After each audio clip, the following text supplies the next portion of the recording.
Vaheguru, Vaheguru, Vaheguru, Vaheguru, Vaheguru, Vaheguru, Vaheguru, Vaheguru, Vaheguru, Vaheguru, Vaheguru Ji ka Khalsa, Vaheguru Ji ki Fateh। Bhai Sahib ਭਾਈ ਪ੍ਰੀਤਮ ਸਿੰਘ ਜੀ ਕਿਰਪਾ ਕਰਨਗੇ ਸਾਖੀ ਸੁਣਾਉਣਗੇ ਕੋਈ। ਭਾਈ ਗੁਰਮਨ ਸਿੰਘ ਸਾਖੀ ਠੀਕ ਹੈ ਦੋਵੇਂ ਇੱਕੋ ਰੂਪ। Go, start. So, since it's dark out and maybe this is the only campfire we have, maybe we can discuss something about the spiritual world. Yes.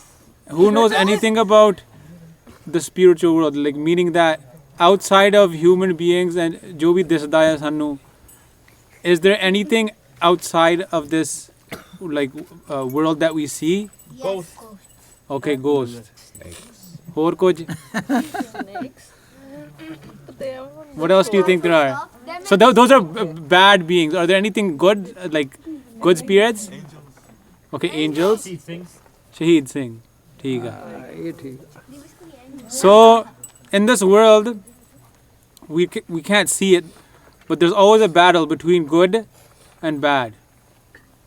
So there's forces that are just in between. So there's forces that take you away from Akal Purkh, and there are forces that try to connect you. And then there are forces who are just scary and are their purpose for being here is not really known. So I want to discuss with you a few of those good forces that we can't see and how we can get protection from them and which ways do they help us. And after maybe Bhai Pritam Singh ji can tell you a story about some ghosts to scare you guys a little bit. Oh, I don't get scared easily. Me too. So this particular story is from the times of Guru Gobind Singh ji. And when we read Guru Gobind Singh ji's history and Guru Har Gobind Sahib ji's history, what's different between their two histories and the other Guru Sahiban? Who knows? So it says Guru Gobind Singh Ji and which one? Guru Har Gobind Sahib ji. The battles? Yeah, so they fought many battles. And because of this, they have a rich history of war and a lot of gruesome history and dealing with these kinds of forces that I'm about to discuss. So one time there was a Gursikh and he was just walking, and while he was walking he saw this huge force just in front of him. It was like a Gursikh in Bana, in blue Bana, full tayar bratayar Kurpan, and he had the Malla, Shastar, everything.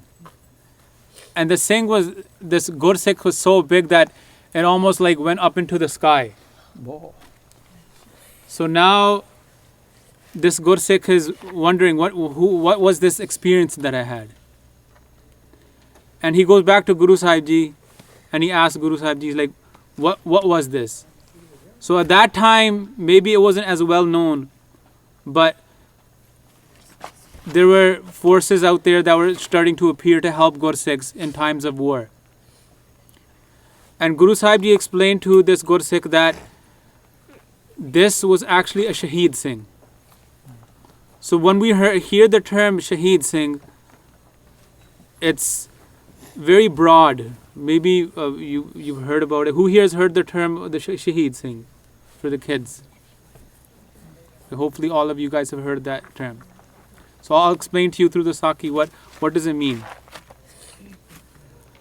So these Shaheed Singhs, they are a Gupta force, a secret force, spiritual force that they help Gursikhs in times of need.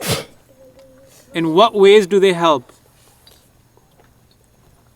So in one way that they help is that, and where are they? Obviously all of you guys have been to the Darbar of Guru Sahib Ji, right? There's Darbar here, you guys go every morning, hopefully nighttime. In some secret form, beside Guru Sahib Ji all the time, there are 5 Shaheed Singhs. So we can't see it, but there are Gursikhs who have done darshan of these Gursikhs, of these Shaheed Singhs. That's how we know they exist. And at any given time, anywhere there's a Swaroop of Guru Sahib Ji, there's always 5 Shaheed Singhs that are protecting Guru Sahib. Another area where Shaheed Singhs are always is there's particular Gursikhs who do a lot of Nambani, who keep Rahat and follow Guru Sahib Ji's hukams. So that includes they wake up for Amrit Vela, they do their Nityanim Baniya plus extra Baniya, because they're not just low level Sikhs, they do extra like Sukhmani Sahib, and they do Din Raat Naam Japde Hunde. And when they get to a certain point and stage, then they get protection from these Gursikhs. And that protection doesn't just mean that they are protected from outwardly forces, like if there's a war or something, but also spiritually, Kam, Krodh, Lobh, Ahankar, in ways that they get this kind of spiritual protection from these Shaheed Singh as well. So who is a Shaheed Singh, and like how does someone become a Shaheed Singh? So this is what Guru Sahib Ji told him. Guru Sahib Ji says that there's 3 types. So the first type is probably the most obvious. So when a Gursikh gets Shaheed, sometimes there's Gursikhs that they are following Guru Sahib Ji's Rahat, but they haven't done enough where they can reach Sachkhand, which is the ultimate goal of a Gursikh. So in that case, what happens is that Guru Sahib Ji, he gives these special Gursikhs a duty. And instead of having to come back to this world or go through another journey, another life form, like as an animal or something like that, Guru Sahib Ji says, he gives them the opportunity that you can become a Shaheed Singh, and your job is to protect whatever Guru Sahib Ji gives hukum to protect. So that could be Guru Granth Sahib Ji the Swaroop, it could be Gursikhs, it could be any place where we have historic importance, and there's thousands of those places, so you would need thousands of Singhs protecting. So that's the first type. The second type is if someone is not a Gursikh, but they die for the Panth. And we've heard a lot of stories where people outside of the Sikh community, or you can consider people who maybe like even Monne who are Punjabi, and they weren't Gursikhs or Amritari, but they got Shaheed. Specifically in like the 80s, there was a lot of those kind of people. So what happens to them? You can't go to Sachkhand unless you have taken Amrit and become a Sikh of Guru Sahib Ji.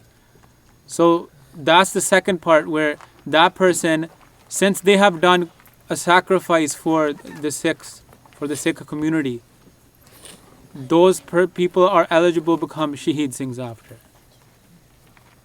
And in that way, they don't have to come back to this world, but they become Shaheed Singhs, and they are able to fulfill their duties in that way. Now the third kind is, this has nothing related to do with battle or fighting, but sometimes there's Gursikhs that are very good Gursikhs, but to reach Sachkhand is a very, very high level. You have to have lots and lots of Kamai. You have to have lots of Bhakti. You have to have jap a lot of Naam and done a lot of Gurbani, read a lot of Gurbani. So the third kind of Shaheed Singh is that one that is a normal Gursikh, but he hasn't reached that highest stage. So instead of getting the punishment of having to come back to this world, Guru Sahib Ji gives him the duty of becoming a Shaheed Singh. So now, what can we take from this? What lesson can we learn from this? How can this inspire us? Personally, know that everything that you do there's always some sort of force in the making. Okay? So if you're doing something bad, there's a bad force involved in that. So Kaam, Krodh, Lobh, Moh, Ankar. Who's heard those words? Who can tell me anything? And one of the kids tell me what are the meanings of. What are the what are the 5 vikars? What are they? So calm is like when you basically have like a wrong idea of like someone else's gender. Yeah, And okay. then growth is anger. Low is Lobh is yeah. greediness. More is attachment, and hankar is ego. Okay, did you know that these 5 vikars, did you know they're actual beings? So these 5 vikars, they're actual forces. So Kaam is an actual being, a force. I know it's hard to understand, but the basic idea is that it's a basic force, and they are trying to take you away from Akal Purkh. But what are we trying to do? We're trying to gain access to the positive spiritual world.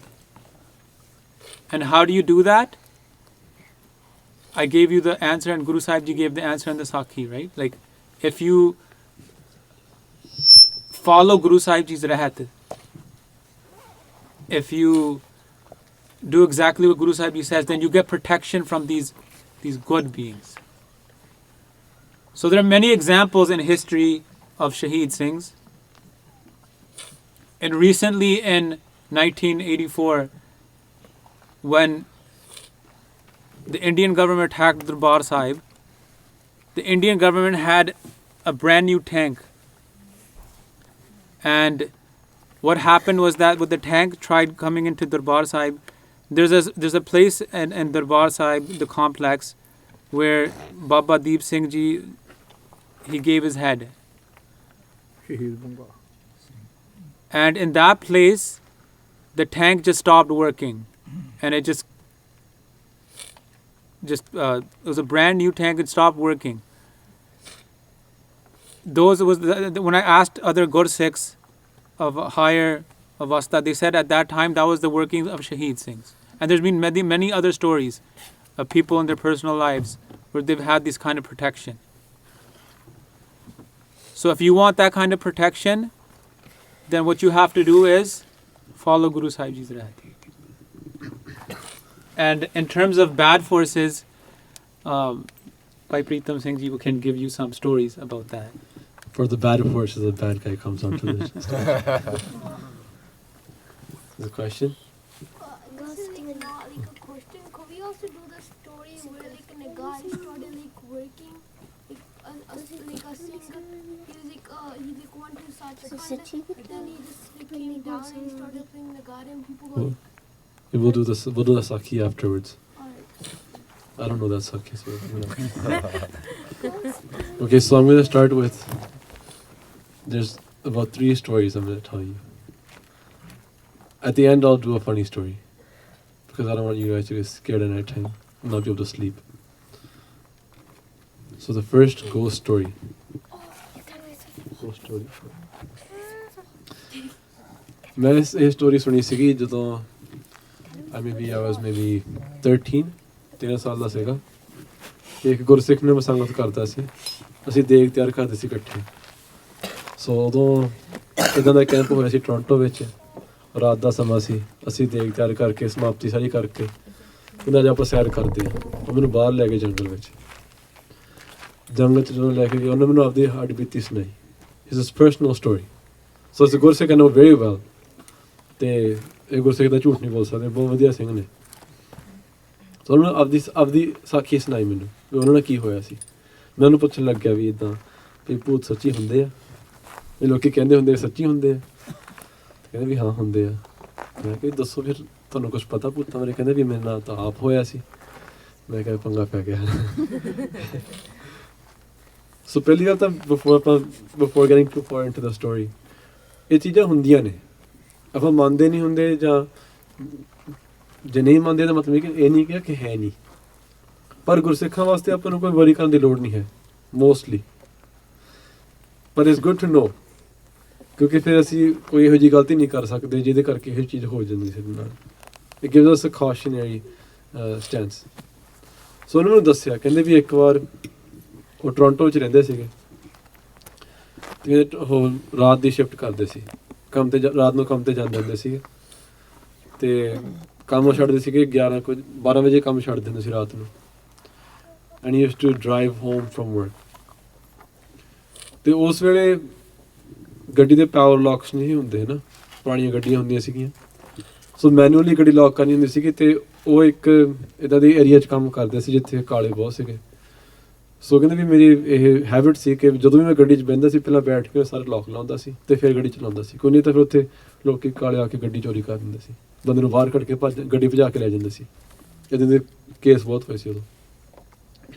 ਤਾਂ ਉਹ ਕਹਿੰਦੇ ਵੀ ਮੇਰੀ ਆਦਤ ਸੀ ਕਿ ਜਦੋਂ ਮੈਂ ਕੰਮ ਛੱਡਣਾ ਅਤੇ ਉਦੋਂ ਉਹਨੂੰ ਸੁਖਮਨੀ ਸਾਹਿਬ ਦਾ ਪਾਠ ਕੰਠ ਸੀਗਾ, ਉਹਨਾਂ ਨੇ ਬਾੜੀ ਕੰਠ ਕੀਤੀ ਸੀ ਗੁਰਸਿੱਖਾਂ ਦੇ ਕਹਿਣ ਕਰਕੇ। ਸੋ ਕਹਿੰਦੇ ਜਦੋਂ ਮੈਂ ਕੰਮ ਛੱਡਦਾ ਸੀ ਰਾਸਤੇ 'ਚ ਮੈਂ ਸੁਖਮਨੀ ਸਾਹਿਬ ਦਾ ਪਾਠ ਕਰਕੇ ਘਰ ਜਾਂਦਾ ਹੁੰਦਾ ਸੀ। ਰੋਜ਼ ਨੇਮ ਬਣਿਆ ਹੋਇਆ ਸੀ ਕਿ ਰਾਤ ਨੂੰ ਸੁਖਮਨੀ ਸਾਹਿਬ ਦਾ ਪਾਠ ਜਿਹੜਾ ਜਿਹਨੇ ਆਸ-ਪਾਸ ਰਹਿੰਦੀਆਂ ਨੇ ਦਿਨੇ ਨਹੀਂ ਪਾਠ ਹੋਇਆ ਪੂਰਾ, ਤਾਂ ਰਾਤ ਨੂੰ ਘਰੇ ਆਉਂਦੇ ਹੋਏ ਪਾਠ ਕਰਦੇ ਹੁੰਦੇ ਸੀ। ਤਾਂ ਕਹਿੰਦੇ ਵੀ ਉੱਦਣ ਮੈਂ ਰਾਤ ਨੂੰ ਕੰਮ ਛੱਡਿਆ ਅਤੇ ਗੱਡੀ 'ਚ ਬੈਠ ਕੇ ਮੈਂ ਸਾਰੇ ਲੌਕ ਲਾਏ, ਅਤੇ ਕਹਿੰਦੇ ਮੈਨੂੰ ਯਾਦ ਆ ਕਿ ਮੈਂ ਲੌਕ ਲਾਏ ਸੀਗੇ। ਅਤੇ ਕਹਿੰਦੇ ਮੈਂ ਪਾਠ ਸ਼ੁਰੂ ਕਰਕੇ ਮੈਂ ਗੱਡੀ ਤੋੜ ਲਈ। ਹੁਣ ਰਾਤ ਨੂੰ ਕੋਈ ਟ੍ਰੈਫਿਕ ਵੀ ਨਹੀਂ ਹੁੰਦੀ, 12 ਵਜੇ ਟ੍ਰੈਫਿਕ ਕੀ ਹੋਣੀ ਹੈ, ਸਾਰੀਆਂ ਸੜਕਾਂ ਐਨ ਖਾਲੀ ਹੁੰਦੀਆਂ ਨੇ, ਕੋਈ ਬੰਦਾ ਵੀ ਨਹੀਂ ਬਾਹਰ ਹੁੰਦਾ ਕੋਈ ਰਾਤ ਨੂੰ 12 ਵਜੇ ਤੱਕ ਤਾਂ ਸਾਰੇ ਸੌਂ ਜਾਂਦੇ ਜਿਹਨੇ ਕੰਮ 'ਤੇ ਜਾਣਾ ਹੁੰਦਾ। ਵੀਕਡੇਜ਼ ਵਿੱਚ ਤਾਂ ਖਾਸ ਕਰਕੇ, ਵੀਕਐਂਡ 'ਤੇ ਚਲੋ ਠੀਕ ਆ ਲੋਕਾਂ ਨੇ ਪਾਰਟੀਆਂ 'ਤੇ ਜਾਣਾ ਹੁੰਦਾ, ਅਤੇ ਪਰ ਵੀਕਡੇਜ਼ ਤਾਂ ਇਹੋ ਜਿਹੀ ਕੋਈ ਗੱਲ ਨਹੀਂ ਹੁੰਦੀ। ਸੋ ਜਦੋਂ ਆ ਰਹੇ ਸੀਗੇ ਰੈੱਡ ਲਾਈਟ 'ਤੇ ਖੜ੍ਹੇ ਹੋਏ ਅਤੇ ਉਹਨਾਂ ਨੇ ਮੈਨੂੰ ਦੱਸਿਆ ਉੱਥੇ ਐਗਜ਼ੈਕਟ ਜਗ੍ਹਾ ਵੀ ਇੱਥੇ ਉਸ ਮੈਂ ਤੁਹਾਨੂੰ ਲੰਘਿਆ ਵੀ ਬਾਅਦ 'ਚੋਂ ਵੀ ਇੱਥੇ ਜਗ੍ਹਾ ਬਹੁਤ ਭੈੜੀ ਜੀ ਹੈ। ਅਤੇ ਕਹਿੰਦੇ ਉੱਥੇ ਕਹਿੰਦੇ ਮੈਂ ਰੈੱਡ ਲਾਈਟ 'ਤੇ ਗੱਡੀ ਰੋਕੀ ਅਤੇ ਦਰਵਾਜ਼ਾ ਖੁੱਲ੍ਹਿਆ ਅਤੇ ਇੱਕ ਬੀਬੀ ਬਹਿ ਗਈ ਫਰੰਟ ਸੀਟ 'ਤੇ। ਅਤੇ ਉਹ ਕਹਿੰਦੇ ਵੀ ਮੈਂ ਪਾਠ ਕਰ ਰਿਹਾ ਸੀਗਾ, ਕਹਿੰਦੇ ਵੀ ਪਤਾ ਨਹੀਂ ਕੀ ਹੋਇਆ ਮੇਰੇ ਮਨ 'ਚ, ਜਿਵੇਂ ਜੇ ਕਿੱਦਾਂ ਕਦੇ ਹੋਵੇ ਕਿ ਦਰਵਾਜ਼ਾ ਖੁੱਲ੍ਹ ਜੇ ਦੇਖਾਂਗੇ ਹੀ ਆਪਾਂ, ਅਤੇ ਪਰ ਕਹਿੰਦੇ ਪਤਾ ਨਹੀਂ ਕੀ ਗੁਰੂ ਸਾਹਿਬ ਨੇ ਕੀ ਕੀਤਾ, ਕਹਿੰਦੇ ਮੈਂ ਦੇਖਿਆ ਨਹੀਂ। ਮੈਂ ਕਿਹਾ ਪਤਾ ਨਹੀਂ ਕੀ ਹੋ ਗਿਆ, ਕਹਿੰਦੇ ਪਰ ਮੈਂ ਪਾਠ ਕਰ ਰਿਹਾ ਸੀਗਾ, ਕਹਿੰਦੇ ਮੈਂ ਪਾਠ ਕਰੀ ਗਿਆ। ਗ੍ਰੀਨ ਲਾਈਟ ਹੋਈ ਤਾਂ ਕਹਿੰਦੇ ਮੈਂ ਗੱਡੀ ਤੋੜ ਲਈ, ਕਹਿੰਦੇ ਬੀਬੀ ਬੈਠੀ ਰਹੀ ਨਾਲ ਪੈਸੇਂਜਰ ਸਾਈਡ ਸੀਟ 'ਤੇ। ਕਹਿੰਦੇ 2-3 ਲਾਈਟਾਂ ਲੰਘੇ ਤਾਂ ਦੁਬਾਰਾ ਰੈੱਡ ਲਾਈਟ ਆ ਗਈ, ਤਾਂ ਕਹਿੰਦੇ ਮੈਂ ਗੱਡੀ ਰੋਕੀ ਰੈੱਡ ਲਾਈਟ 'ਤੇ, ਅਤੇ ਉਹਨੇ ਬੀਬੀ ਨੇ ਦਰਵਾਜ਼ਾ ਖੋਲ੍ਹਿਆ, ਖੋਲ੍ਹ ਕੇ ਨਿਕਲਣ ਲੱਗੀ ਤਾਂ ਕਹਿੰਦੇ ਮੈਂ ਦੇਖ ਲਿਆ ਯਾਰ ਕੀ ਸੀ। ਉਹ ਕਹਿੰਦੀ ਚੰਗਾ ਹੋਇਆ ਤੂੰ ਪਹਿਲਾਂ ਨਹੀਂ ਦੇਖਿਆ, ਕਹਿੰਦੀ ਜੇ ਤੂੰ ਪਹਿਲਾਂ ਦੇਖ ਲਿਆ ਤਾਂ ਮੈਂ ਤੈਨੂੰ ਮਾਰ ਦੇਣਾ ਸੀ। ਦਰਵਾਜ਼ਾ ਬੰਦ ਕੀਤਾ ਤਾਂ ਗਾਇਬ ਹੋ ਗਈ। ਕਹਿੰਦੇ ਮੈਂ ਗੱਡੀ ਭਜਾਈ, ਭਜਾ ਕੇ ਗੁਰਦੁਆਰਾ ਸਾਹਿਬ ਲੈ ਕੇ ਗਏ, ਗੁਰਦੁਆਰਾ ਜਾ ਕੇ ਗ੍ਰੰਥੀ ਸਿੰਘ ਨੂੰ ਜਗਾਇਆ, ਜਗਾ ਕੇ ਕਹਿੰਦੇ ਵੀ ਹੁਣੀ ਤੂੰ ਮੇਰੇ ਅਰਦਾਸ ਕਰਾ, ਸੱਚਖੰਡ ਜਾ ਦਰਵਾਜ਼ਾ ਖੋਲ੍ਹ ਮੈਂ ਜਾ ਕੇ ਅਰਦਾਸ ਕਰਨੀ ਹੈ। ਉਹਨੇ ਅਰਦਾਸ ਕੀਤੀ। ਹੁਣ ਇਹ ਤਾਂ ਹੱਡ ਬੀਤੀ ਮੈਂ ਸਿੰਘ ਨੂੰ ਜਾਣਦਾ, ਚੰਗੀ ਤਰ੍ਹਾਂ ਜਾਣਦਾ, ਬਹੁਤ ਜ਼ਿਆਦਾ ਚੰਗੀ ਤਰ੍ਹਾਂ ਜਾਣਦਾ। ਸੋ ਇਹ ਮਤਲਬ ਕਿ ਉਹਨਾਂ ਆਪ ਹੋਈ ਗੱਲ, ਇਹ ਪਹਿਲੀ ਗੱਲ ਸੀਗੀ। ਸੋ ਉੱਥੇ ਇੱਦਾਂ ਉਹਨਾਂ ਨੇ ਦੱਸਿਆ, ਬਾਅਦ ਵਿੱਚ ਪਤਾ ਲੱਗਿਆ ਹੋਰ ਗੁਰਸਿੱਖਾਂ ਤੋਂ ਜੋ ਉਹਨਾਂ ਨੇ ਪਤਾ ਕੀਤਾ, ਜਿਹੜੇ ਅਨੁਭਵੀ ਗੁਰਮੁਖ ਹੁੰਦੇ ਉਹਨਾਂ ਸੰਗਤ ਕਰਦੇ ਸੀਗੇ, ਉਹਨਾਂ ਨੂੰ ਪੁੱਛਿਆ ਵੀ ਉਦੋਂ ਮੇਰੇ ਨਾਲ ਕੀ ਹੋਇਆ, ਤਾਂ ਕਹਿੰਦੇ ਉੱਥੇ ਇੱਕ ਚੁੜੇਲ ਰਹਿੰਦੀ ਆ ਉਸ ਜਗ੍ਹਾ ਵਿੱਚ।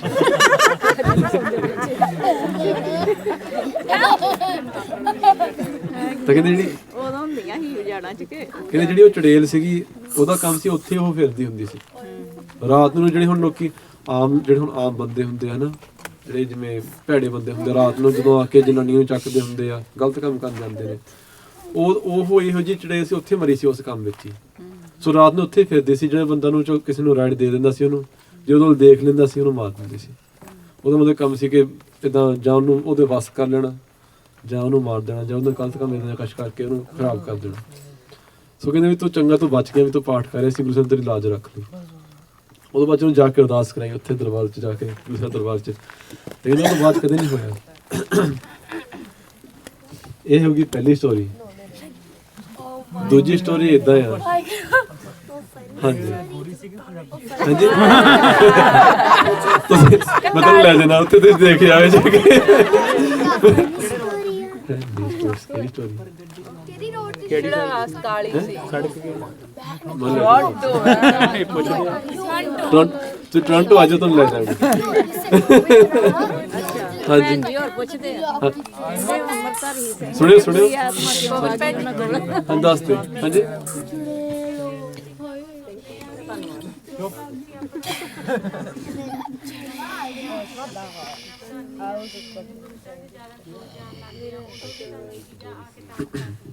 ਦੇਖੋ ਸੋ ਦੇਖੋ ਜਦੋਂ ਕਿਸੇ ਇਹ ਨਾਲੇ ਮੇਰੇ ਸੈਕਿੰਡ ਸਟੋਰੀ ਦੇ ਵਿੱਚ ਚੀਜ਼ ਆ ਜਾਣੀ ਸੋ ਪਹਿਲੀ ਗੱਲ ਇਹ ਆ ਵੀ ਇਹ ਚੀਜ਼ਾਂ ਹੁੰਦੀਆਂ ਨੇ ਇਹ ਇਫੈਕਟ ਕਰ ਸਕਦੀਆਂ ਨੇ ਅਸੀਂ ਜੇ ਅੰਮ੍ਰਿਤ ਛਕਿਆ ਸਾਡੇ ਕੋਲ ਪ੍ਰੋਟੈਕਸ਼ਨ ਬਹੁਤ ਜ਼ਿਆਦਾ ਆ ਤੇ ਇਹਦਾ ਮਤਲਬ ਇਹ ਨਹੀਂਗਾ ਵੀ ਅਸੀਂ 100% ਪ੍ਰੋਟੈਕਟਡ ਆ ਕਾਹ ਤੋਂ ਕਿਉਂਕਿ ਜਿਵੇਂ ਦੁਨੀਆ ਵਿੱਚ ਲੱਸੇ ਅਸੀਂ ਗੁਰਸਿੱਖ ਸਾਡੇ ਕਕਾਰ ਪਾਏ ਆ ਤੇ ਆਮ ਕਰਕੇ ਲੋਕੀ ਸਾਡਾ ਪੰਗਾ ਨਹੀਂ ਲੈਣਗੇ ਦੇਖ ਕੇ ਕਕਾਰ ਦੇਖ ਕੇ ਲੋਕੀ ਆਪਣਾ ਛੱਡ ਦਿੰਦੇ ਵੀ ਰਹਿਣ ਦੋ ਇਹਨੂੰ ਕੀ ਤੰਗ ਕਰਨਾ ਬੰਦੇ ਕਿਰਪਾਨ ਦੇਖ ਕੇ ਖਾਸ ਕਰਕੇ ਪਰ ਕਈ ਤਕੜੇ ਲੋਕ ਹੁੰਦੇ ਜਿਹੜੇ ਜ਼ਿਆਦਾ ਬਦਮਾਸ਼ ਹੁੰਦੇ ਨੇ ਉਹਨਾਂ ਨੂੰ ਹੁੰਦਾ ਵੀ ਅਸੀਂ ਜਾਣ ਕੇ ਪੰਗਾ ਲਈਏ ਤਾਂ ਜਿਹੜੀ ਅਣਡਿੱਠੀ ਦੁਨੀਆ ਹੁੰਦੀ ਆ ਉਹਦੇ ਵਿੱਚ ਵੀ ਇੱਦਾਂ ਹੀ ਹੁੰਦਾ ਆਮ ਕਰਕੇ ਜਿਹੜੀਆਂ ਮਾੜੀਆਂ ਰੂਹਾਂ ਹੁੰਦੀਆਂ ਨੇ ਜਿਹੜਾ ਉੱਦਾਂ ਜਿਵੇਂ ਕੋਈ ਆਮ ਭੂਤ ਪ੍ਰੇਤ ਹੁੰਦੇ ਆ ਉਹ ਕੁਛ ਨਹੀਂ ਕਹਿੰਦੇ ਉਹ ਦੂਰੋਂ ਪਾਸੇ ਹੋ ਜਾਂਦੇ ਨੇ ਸਿੰਘ ਦੇਖ ਕੇ ਸਿੰਘ ਆ ਪਰ ਕਈ ਹੁੰਦੇ ਜਿਹੜੇ ਪੰਗਾ ਲੈਣਾ ਹੁੰਦਾ ਪਰਖਣ ਵਾਸਤੇ ਜਾਂ ਜਿਹੜੀ ਵਸਤੂ ਸਾਡੇ ਕੋਲ ਹੈਗੀ ਆ ਉਹ ਲੈਣ ਦੀ ਕੋਸ਼ਿਸ਼ ਕਰਦੇ ਨੇ ਸੋ ਇਹਦੇ ਵਾਸਤੇ ਮੈਂ ਤੁਹਾਨੂੰ ਇੱਕ ਹੋਰ ਸਟੋਰੀ ਸੁਣਾਉਂਦਾ ਸਾਡੇ ਇੱਕ ਹੋਰ ਖਾਸ ਗੁਰਸਿੱਖ ਨੇ ਉਹ ਇੱਥੇ ਵੈਨਕੂਵਰ ਰਹਿੰਦੇ ਨੇ ਤੇ ਜੋ ਬਹੁਤ ਜ਼ਿਆਦਾ ਤੁਸੀਂ ਜਾਣਦੇ ਵੀ ਹੋਵੋਗੇ ਪਰ ਮੈਂ ਨਾਲ ਹੀ ਲੈ ਸਕਦਾ ਕਿਉਂਕਿ ਜੋ ਸੀਕ੍ਰੇਟ ਸਟੋਰੀ ਹੈ ਅੱਖਰ ਦੱਸੋ ਤੇ ਉਹ ਜਿਹੜੇ ਗੁਰਸਿੱਖ ਨੇ ਹੁਣ ਉਹਨਾਂ ਦੀਆਂ ਬੱਚੀਆਂ ਵੀ ਵਿਆਹੀਆਂ ਗਈਆਂ ਹੁਣ ਉਹਨਾਂ ਦੇ ਵੱਧ ਸੈਟਲਡ ਗੁਰਸਿੱਖ ਨੇ ਇੱਥੇ ਤੇ ਉਹ ਭਾਈ ਕੁਲਬੀਰ ਸਿੰਘ ਦੇ ਬਹੁਤ ਗੁੱਡ ਫਰੈਂਡ ਸੀਗੇ ਸੋ ਉਹਨਾਂ ਨੇ ਮੈਨੂੰ ਸਟੋਰੀ ਭਾਈ ਕੁਲਬੀਰ ਸਿੰਘ ਨੇ ਸੁਣਾਈ ਆ ਉਹਨਾਂ ਨੇ ਉਹਨੂੰ ਤੋਂ ਸਿੱਧੀ ਸੁਣੀ ਸੀਗੀ ਉਹ ਕਹਿੰਦੇ ਜਦੋਂ ਉਹ ਇੰਡੀਆ ਹੁੰਦੇ ਸੀਗੇ ਤੇ ਛੋਟੀ ਉਮਰ ਦੇ ਸੀ ਉਦੋਂ ਕਹਿੰਦੇ ਉਹਨਾਂ ਦੇ ਪਰਿਵਾਰ ਵਿੱਚ ਪਿੱਛੇ ਇੱਦਾਂ ਪੀਰਾਂ ਵਗੈਰਾ ਦਾ ਕੰਮ ਬਹੁਤ ਹੁੰਦਾ ਸੀ ਨਾ ਭੂਤ ਪ੍ਰੇਤਾਂ ਵਾਲਾ ਕੰਮ ਵੀ ਲੋਕਾਂ ਤੋਂ ਕੰਮ ਕਰਾਉਣ ਪੀਰਾਂ ਤੋਂ ਕੰਮ ਕਰਾਉਣੇ ਇਹ ਵੀ ਇੱਕ ਸਮੱਸਿਆ ਹੈ ਜਿਹਨੇ ਨਾ ਪਿਛਲੇ ਜਨਮਾਂ ਵਿੱਚ ਜਾਂ ਇਸ ਜਨਮ ਦੇ ਵਿੱਚ ਭੂਤਾਂ ਪ੍ਰੇਤਾਂ ਤੋਂ ਕੰਮ ਕਰਾਏ ਹੁੰਦੇ ਆ ਉਹਨਾਂ ਨੂੰ ਦੁਬਾਰੇ ਇਸ ਜਨਮ 'ਚ ਆ ਕੇ ਭੂਤ ਤੰਗ ਕਰਦੇ ਨੇ ਕਿਉਂਕਿ ਉਹਨਾਂ ਨੇ ਕੰਮ ਕਰਾਏ ਹੁੰਦੇ ਨੇ ਸੋ ਉਹਨਾਂ ਦਾ ਉਹ ਇੱਕ ਰਸਤਾ ਜਿਹਾ ਖੁੱਲ੍ਹਿਆ ਹੁੰਦਾ right that door is open so ਜਿਹੜੇ ਭੂਤ ਪ੍ਰੇਤ ਹੁੰਦੇ ਉਹ ਦੇਖਦੇ ਨੇ ਕਿ ਬੰਦਾ ਇਹੋ ਜਿਹੇ ਕੰਮ ਕਰਾਉਂਦਾ ਉਹਦੇ ਕੋਲ ਆਉਂਦੇ ਨੇ ਵਾਰ-ਵਾਰ ਕਿ ਭੂਤ ਆ ਗਿਆ ਸੋ ਇਹਨਾਂ ਨੇ ਦੱਸਿਆ ਕਹਿੰਦੇ ਜਦੋਂ ਅਸੀਂ ਛੋਟੇ ਹੁੰਦੇ ਸੀ ਸਾਡੇ ਪਰਿਵਾਰ ਵਿੱਚ ਕਹਿੰਦੇ ਵੀ ਇੱਕ ਆਮ ਕੰਮ ਹੁੰਦਾ ਸੀਗਾ ਵੀ ਭੂਤ ਪ੍ਰੇਤਾਂ ਦਾ ਕੰਮ ਕਰਨਾ ਪੁੱਛਾਂ ਕਰਨੀ ਏਦਾਂ ਦਾ ਕੰਮ ਕਰਦੇ ਹੁੰਦੇ ਸੀਗੇ ਤਾਂ ਉਹ ਕਹਿੰਦੇ ਮੇਰੇ ਨਾਲ ਇੱਕ ਵਾਰੀ ਹੋਇਆ ਉਹਨਾਂ ਨੇ ਗੱਲ ਦੱਸੀ ਕਹਿੰਦੇ ਵੀ ਉਹਨਾਂ ਨੇ 2-3 ਵਾਰੀ ਇਦਾਂ ਦੇ ਕੋਈ ਡਿਫਰੈਂਟ ਐਕਸਪੀਰੀਐਂਸਸ ਹੋਏ ਨੇ ਉਹ ਕਹਿੰਦੇ ਵੀ ਇੱਕ ਵਾਰੀ ਉਹਨਾਂ ਨੂੰ ਇੱਕ ਚੜੇਲ ਦਿਸੀ ਸੀਗੀ ਸੋ ਚੜੇਲ ਦੇ ਕੀ ਨਿਸ਼ਾਨ ਹੁੰਦੇ ਆ ਦੱਸਦੇ ਨੇ ਸਾਨੂੰ ਹਾਂ ਪੁੱਠੇ ਪੈਰ ਉਹਦੇ ਪੈਰ ਪੁੱਠੇ ਹੁੰਦੇ ਆ ਸੋ ਜੇ ਥੱਲੇ ਦੇਖੇ ਪੈਰ ਪੁੱਠੇ ਲੰਬਾ ਨੱਕ ਕਿਹਦਾ ਲੰਬਾ ਨੱਕ ਦੇਖ ਲਿਆ ਤਾਂ ਕਹਿੰਦੇ ਵੀ ਉਹ ਇੱਕ ਚੜੇਲ ਸੀਗੀ ਸਾਡੇ ਪਿੰਡ ਦੇ ਬਾਹਰ ਰਹਿੰਦੀ ਹੁੰਦੀ ਸੀ ਤੇ ਕਹਿੰਦੇ ਸਾਰਿਆਂ ਨੂੰ ਪਤਾ ਸੀ ਇਹ ਚੜੇਲ ਇੱਥੇ ਇਸ ਘਰ 'ਚ ਜਗ੍ਹਾ 'ਚ ਚੜੇਲ ਰਹਿੰਦੀ ਆ ਕਹਿੰਦੇ ਸਾਰੇ ਮਤਲਬ ਕਿ ਉੱਥੋਂ ਬਚ ਕੇ ਰਹਿੰਦੇ ਸੀ ਇੱਥੇ ਚੜੇਲ ਆ ਵੀ ਜਾਣਾ ਨਹੀਂ ਉੱਧਰ ਤੇ ਕਹਿੰਦੇ ਵੀ ਤਾਂ ਉਹ ਕਹਿੰਦੇ ਵੀ ਪਤਾ ਸੀ ਉੱਥੇ ਚੜੇਲ ਰਹਿੰਦੀ ਹੈ ਸਾਰੇ ਪਿੰਡ ਸਭ ਨੂੰ ਪਤਾ ਹੁੰਦਾ ਸੀਗਾ ਜਿਵੇਂ ਪਰਿਵਾਰਾਂ 'ਚ ਪਤਾ ਹੁੰਦਾ ਵੀ ਇੱਥੇ ਨਹੀਂ ਜਾਣਾ ਇਹ ਜਗ੍ਹਾ ਖਤਰਨਾਕ ਆ ਉਹ ਕਹਿੰਦੇ ਵੀ ਮੇਰੇ ਮਨ 'ਚ ਸੀਗਾ ਵੀ ਸਾਡੇ ਘਰ ਤਾਂ ਇਹੋ ਜਿਹੇ ਕੰਮ ਉੱਦਾਂ ਹੀ ਆਮ ਕਰਦੇ ਰਹਿੰਦੇ ਆ ਵੀ ਮੈਂ ਵੀ ਕੁਝ ਕਰਕੇ ਦੇਖਣਾ ਤਾਂ ਕਹਿੰਦੇ ਵੀ ਉਹ ਸ਼ਾਮ ਦੇ ਸਮੇਂ ਚਲੇ ਗਏ ਉਧਰਲੇ ਪਾਸੇ ਨੂੰ ਤੇ ਜਾ ਕੇ ਉਹ ਜਿਹੜਾ ਘਰ ਸੀਗਾ ਉੱਥੇ ਬੱਟੇ ਮਾਰਨ ਲੱਗ ਗਏ ਹਨਾ ਬੱਟੇ ਮਾਰਨੇ ਸ਼ੁਰੂ ਕੀਤੇ ਕਹਿੰਦੇ ਦੇਖਦੇ ਆ ਕੁਛ ਆਉਂਦਾ ਬਾਹਰ ਹੈ ਨਾ ਕੋਈ ਆਊਗਾ ਤੇ ਕਹਿੰਦੇ ਵੀ ਜਿਵੇਂ ਬੱਟੇ ਮਾਰੀ ਗਿਆ ਬੱਚੇ ਵੱਡਾ ਸੀ ਇਸ ਤਰ੍ਹਾਂ ਰੌਕਸ ਐਟ ਦ ਹਾਊਸ ਤੰਗ ਕਰਨ ਵਾਸਤੇ ਚੜੇਲ ਨੂੰ ਤੰਗ ਕਰਨ ਵਾਸਤੇ ਵੀ ਜਿਹੜੀ ਕੋਈ ਚੀਜ਼ ਹੈਗੀ ਅੰਦਰ ਬਾਹਰ ਆ ਜਾਊਗੀ ਤੇ ਕਹਿੰਦੇ ਇਦਾਂ ਹੋਇਆ ਕਹਿੰਦੇ ਮੈਂ ਥੋੜੇ ਚਿਰ ਮੈਂ ਤੰਗ ਕੀਤਾ ਤਾਂ ਕਹਿੰਦੇ ਸੱਚੀ ਚੜੇਲ ਬਾਹਰ ਆ ਗਈ ਕਹਿੰਦੇ ਦੇਖ ਕੇ ਪੈਂਦਾ ਕਹਿੰਦੇ ਮੈਂ ਡਰ ਗਿਆ ਕਹਿੰਦੇ ਫਿਰ ਮੈਂ ਮੂਲ ਮੰਤਰ ਬੋਲਣਾ ਸ਼ੁਰੂ ਕਰਤਾ ਕਹਿੰਦੇ ਜਦੋਂ ਮੂਲ ਮੰਤਰ ਸ਼ੁਰੂ ਕੀਤਾ ਕਹਿੰਦੇ ਉਹ ਨੇੜੇ ਆ ਜਾਵੇ ਫਿਰ ਪਿੱਛੇ ਚੱਲ ਜਾਵੇ, ਨੇੜੇ ਆ ਜਾਵੇ ਪਿੱਛੇ ਚੱਲ ਜਾਵੇ। ਕਹਿੰਦੇ ਫਿਰ ਜਦੋਂ ਮੈਂ ਘਰ ਨੂੰ ਤੋਰਿਆ ਸੀ ਰਸਤੇ 'ਚ ਮਗਰ ਮੈਂ ਤੁਰਦੇ ਆਈ ਜਾਵੇ। ਕਹਿੰਦੇ ਮੈਂ ਮੂਲ ਮੰਤਰ ਕਰੀ ਗਿਆ, ਬੋਲੀ ਗਿਆ। ਘਰੋਂ ਪਤਾ ਸੀਗਾ ਵੀ ਜਿਹੋ ਜਿਹੀ ਕੋਈ ਚੀਜ਼ ਆ ਜਾਵੇ ਤਾਂ ਮੂਲ ਮੰਤਰ ਕਰਕੇ ਬਚਾ ਰਹਿੰਦਾ। ਕਹਿੰਦੇ ਮੇਰੇ ਪਿੱਛਾ ਕਰੀ ਗਿਆ ਕਿੰਨੇ ਚਿਰ ਵਾਸਤੇ। ਕਹਿੰਦੇ ਮੈਂ ਕਰਦਾ ਰਿਹਾ ਕਹਿੰਦੇ ਮੈਂ ਗੁਰਦੁਆਰੇ 'ਚ ਵੜ ਗਿਆ। ਕਹਿੰਦੇ ਉਹ ਬਾਹਰ ਖੜੀ ਰਹੀ, ਉਡੀਕ ਕਰਦੀ ਰਹੀ। ਤੇ ਕਹਿੰਦੇ ਸਾਰੀ ਰਾਤ ਬੈਠੇ ਰਹੇ ਉੱਥੇ। ਮੈਂ ਮੂਲ ਮੰਤਰ ਕਰੀ ਗਿਆ ਮੈਨੂੰ ਨੀਂਦ ਆਵੇ ਨਾ ਚੜੇਲ ਨੂੰ ਨੀਂਦ ਆਵੇ। ਬਚਪਨ ਕੇ ਕਹਿੰਦੇ ਸਵੇਰ ਦਾ ਸਮਾਂ ਹੋਇਆ, ਦਿਨ ਚੜਿਆ, ਕਹਿੰਦੇ ਘਰੇ ਚਲੇ ਗਏ। ਘਰ ਜਾ ਕੇ ਦੱਸਿਆ ਬਜ਼ੁਰਗਾਂ ਨੂੰ ਕਿ ਇਹੋ ਜਿਹੀ ਗੱਲ ਹੋਈ ਤਾਂ ਬਜ਼ੁਰਗਾਂ ਨੇ ਕੁੱਟਿਆ। ਕਹਿੰਦੇ ਵੀ ਦੇਖੋ ਜਿਹੜੀ ਉਹ ਚੜੇਲ ਸੀਗੀ ਉਹਨੂੰ ਪਤਾ ਸੀਗਾ ਵੀ ਮੈਂ ਹੁਣ ਜਿਸ ਟਾਈਮ ਤੇ ਇਹ ਮੂਲ ਮੰਤਰ ਕਰ ਰਿਹਾ ਉਸ ਟਾਈਮ ਤੇ ਮੈਂ ਅਟੈਕ ਨਹੀਂ ਕਰ ਸਕਦੀ, ਪਰ ਜੇ ਇਹਨੇ ਮੂਲ ਮੰਤਰ ਛੱਡ ਦਿੱਤਾ ਤਾਂ ਫੜ ਲੈਣਾ ਉਹਨੂੰ। ਤੰਗ ਕੀਤਾ ਸੀ ਉਹਨੇ ਬਦਲਾ ਤਾਂ ਲੈਣਾ ਸੀ। ਸੋ ਇਹਦਾ ਇੱਕ ਜੇ ਬਚਣਾ ਚਾਹੁੰਦੇ ਆ ਇੱਕ ਆਪਣਾ ਉਪਾਅ ਇਹ ਆ ਕਿ ਇਹੋ ਜਿਹੀ ਚੀਜ਼ਾਂ ਨਾਲ ਪੰਗਾ ਨਾ ਲਓ, ਦੂਰੋਂ ਜਾਈਏ ਆਪਾਂ, ਨੇੜੇ ਨਹੀਂ ਜਾਣਾ ਚਾਹੀਦਾ। ਹਾਂਜੀ ਸੋ ਨੈਕਸਟ ਸਟੋਰੀ।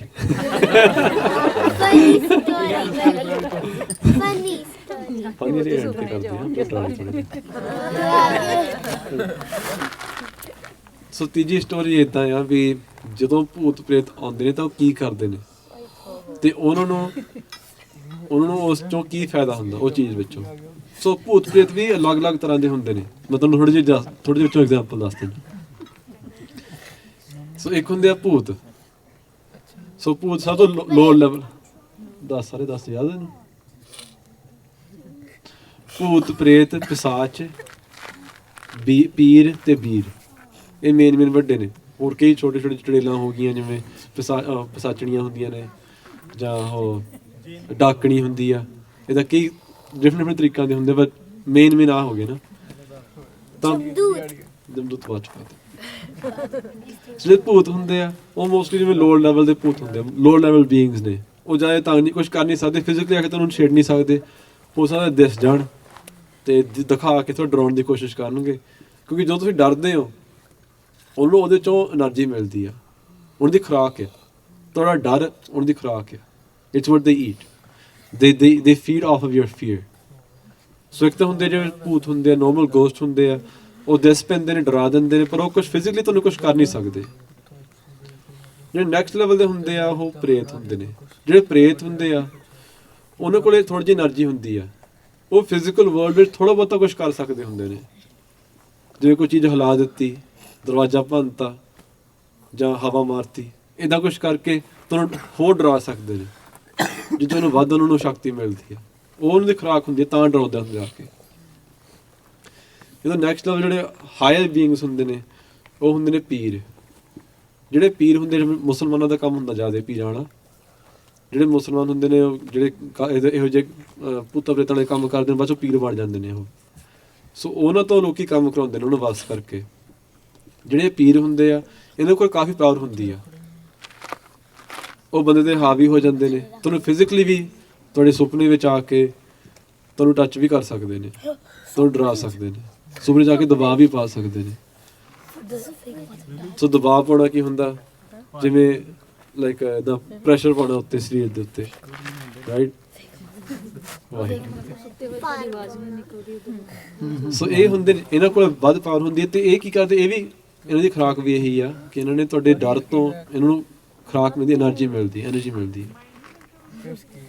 ਸੋ ਇੱਦਾਂ ਹੁੰਦੇ ਜਿਹੜੇ ਕਈ ਜਗ੍ਹਾ ਤੇ ਲੈਟਸ ਸੇ ਸਪੋਜ਼ ਜੇ ਸਾਡੇ ਤੋਂ ਗਲਤੀ ਕੀਤੀ ਆ, ਜੇ ਅਸੀਂ ਕੋਈ ਗਲਤੀ ਕੀਤੀ ਆ, ਆਮ ਲੋਕਾਂ ਦਾ ਤਾਂ ਚਲੋ ਆਮ ਤਾਂ ਜਿਹੜੇ ਮਨਮੁਖ ਹੁੰਦੇ ਭੂਤ ਸਵਾਰੀ ਹੁੰਦੇ ਆ ਸਾਰੇ, ਹੈ ਨਾ। ਤੇ ਉਹਨਾਂ ਤਾਂ ਇਹ ਜਿਹੀ ਗੱਲਾਂ ਉਹਨੂੰ ਤਾਂ ਪਤਾ ਨਹੀਂ ਲੱਗਦਾ ਕਿ ਭੂਤ ਹੈਗਾ ਨਹੀਂ, ਤਾਂ ਇਹ ਹੈ ਹੀ ਇਦਾਂ ਦੇ ਆਪ ਭੂਤ ਹੁੰਦੇ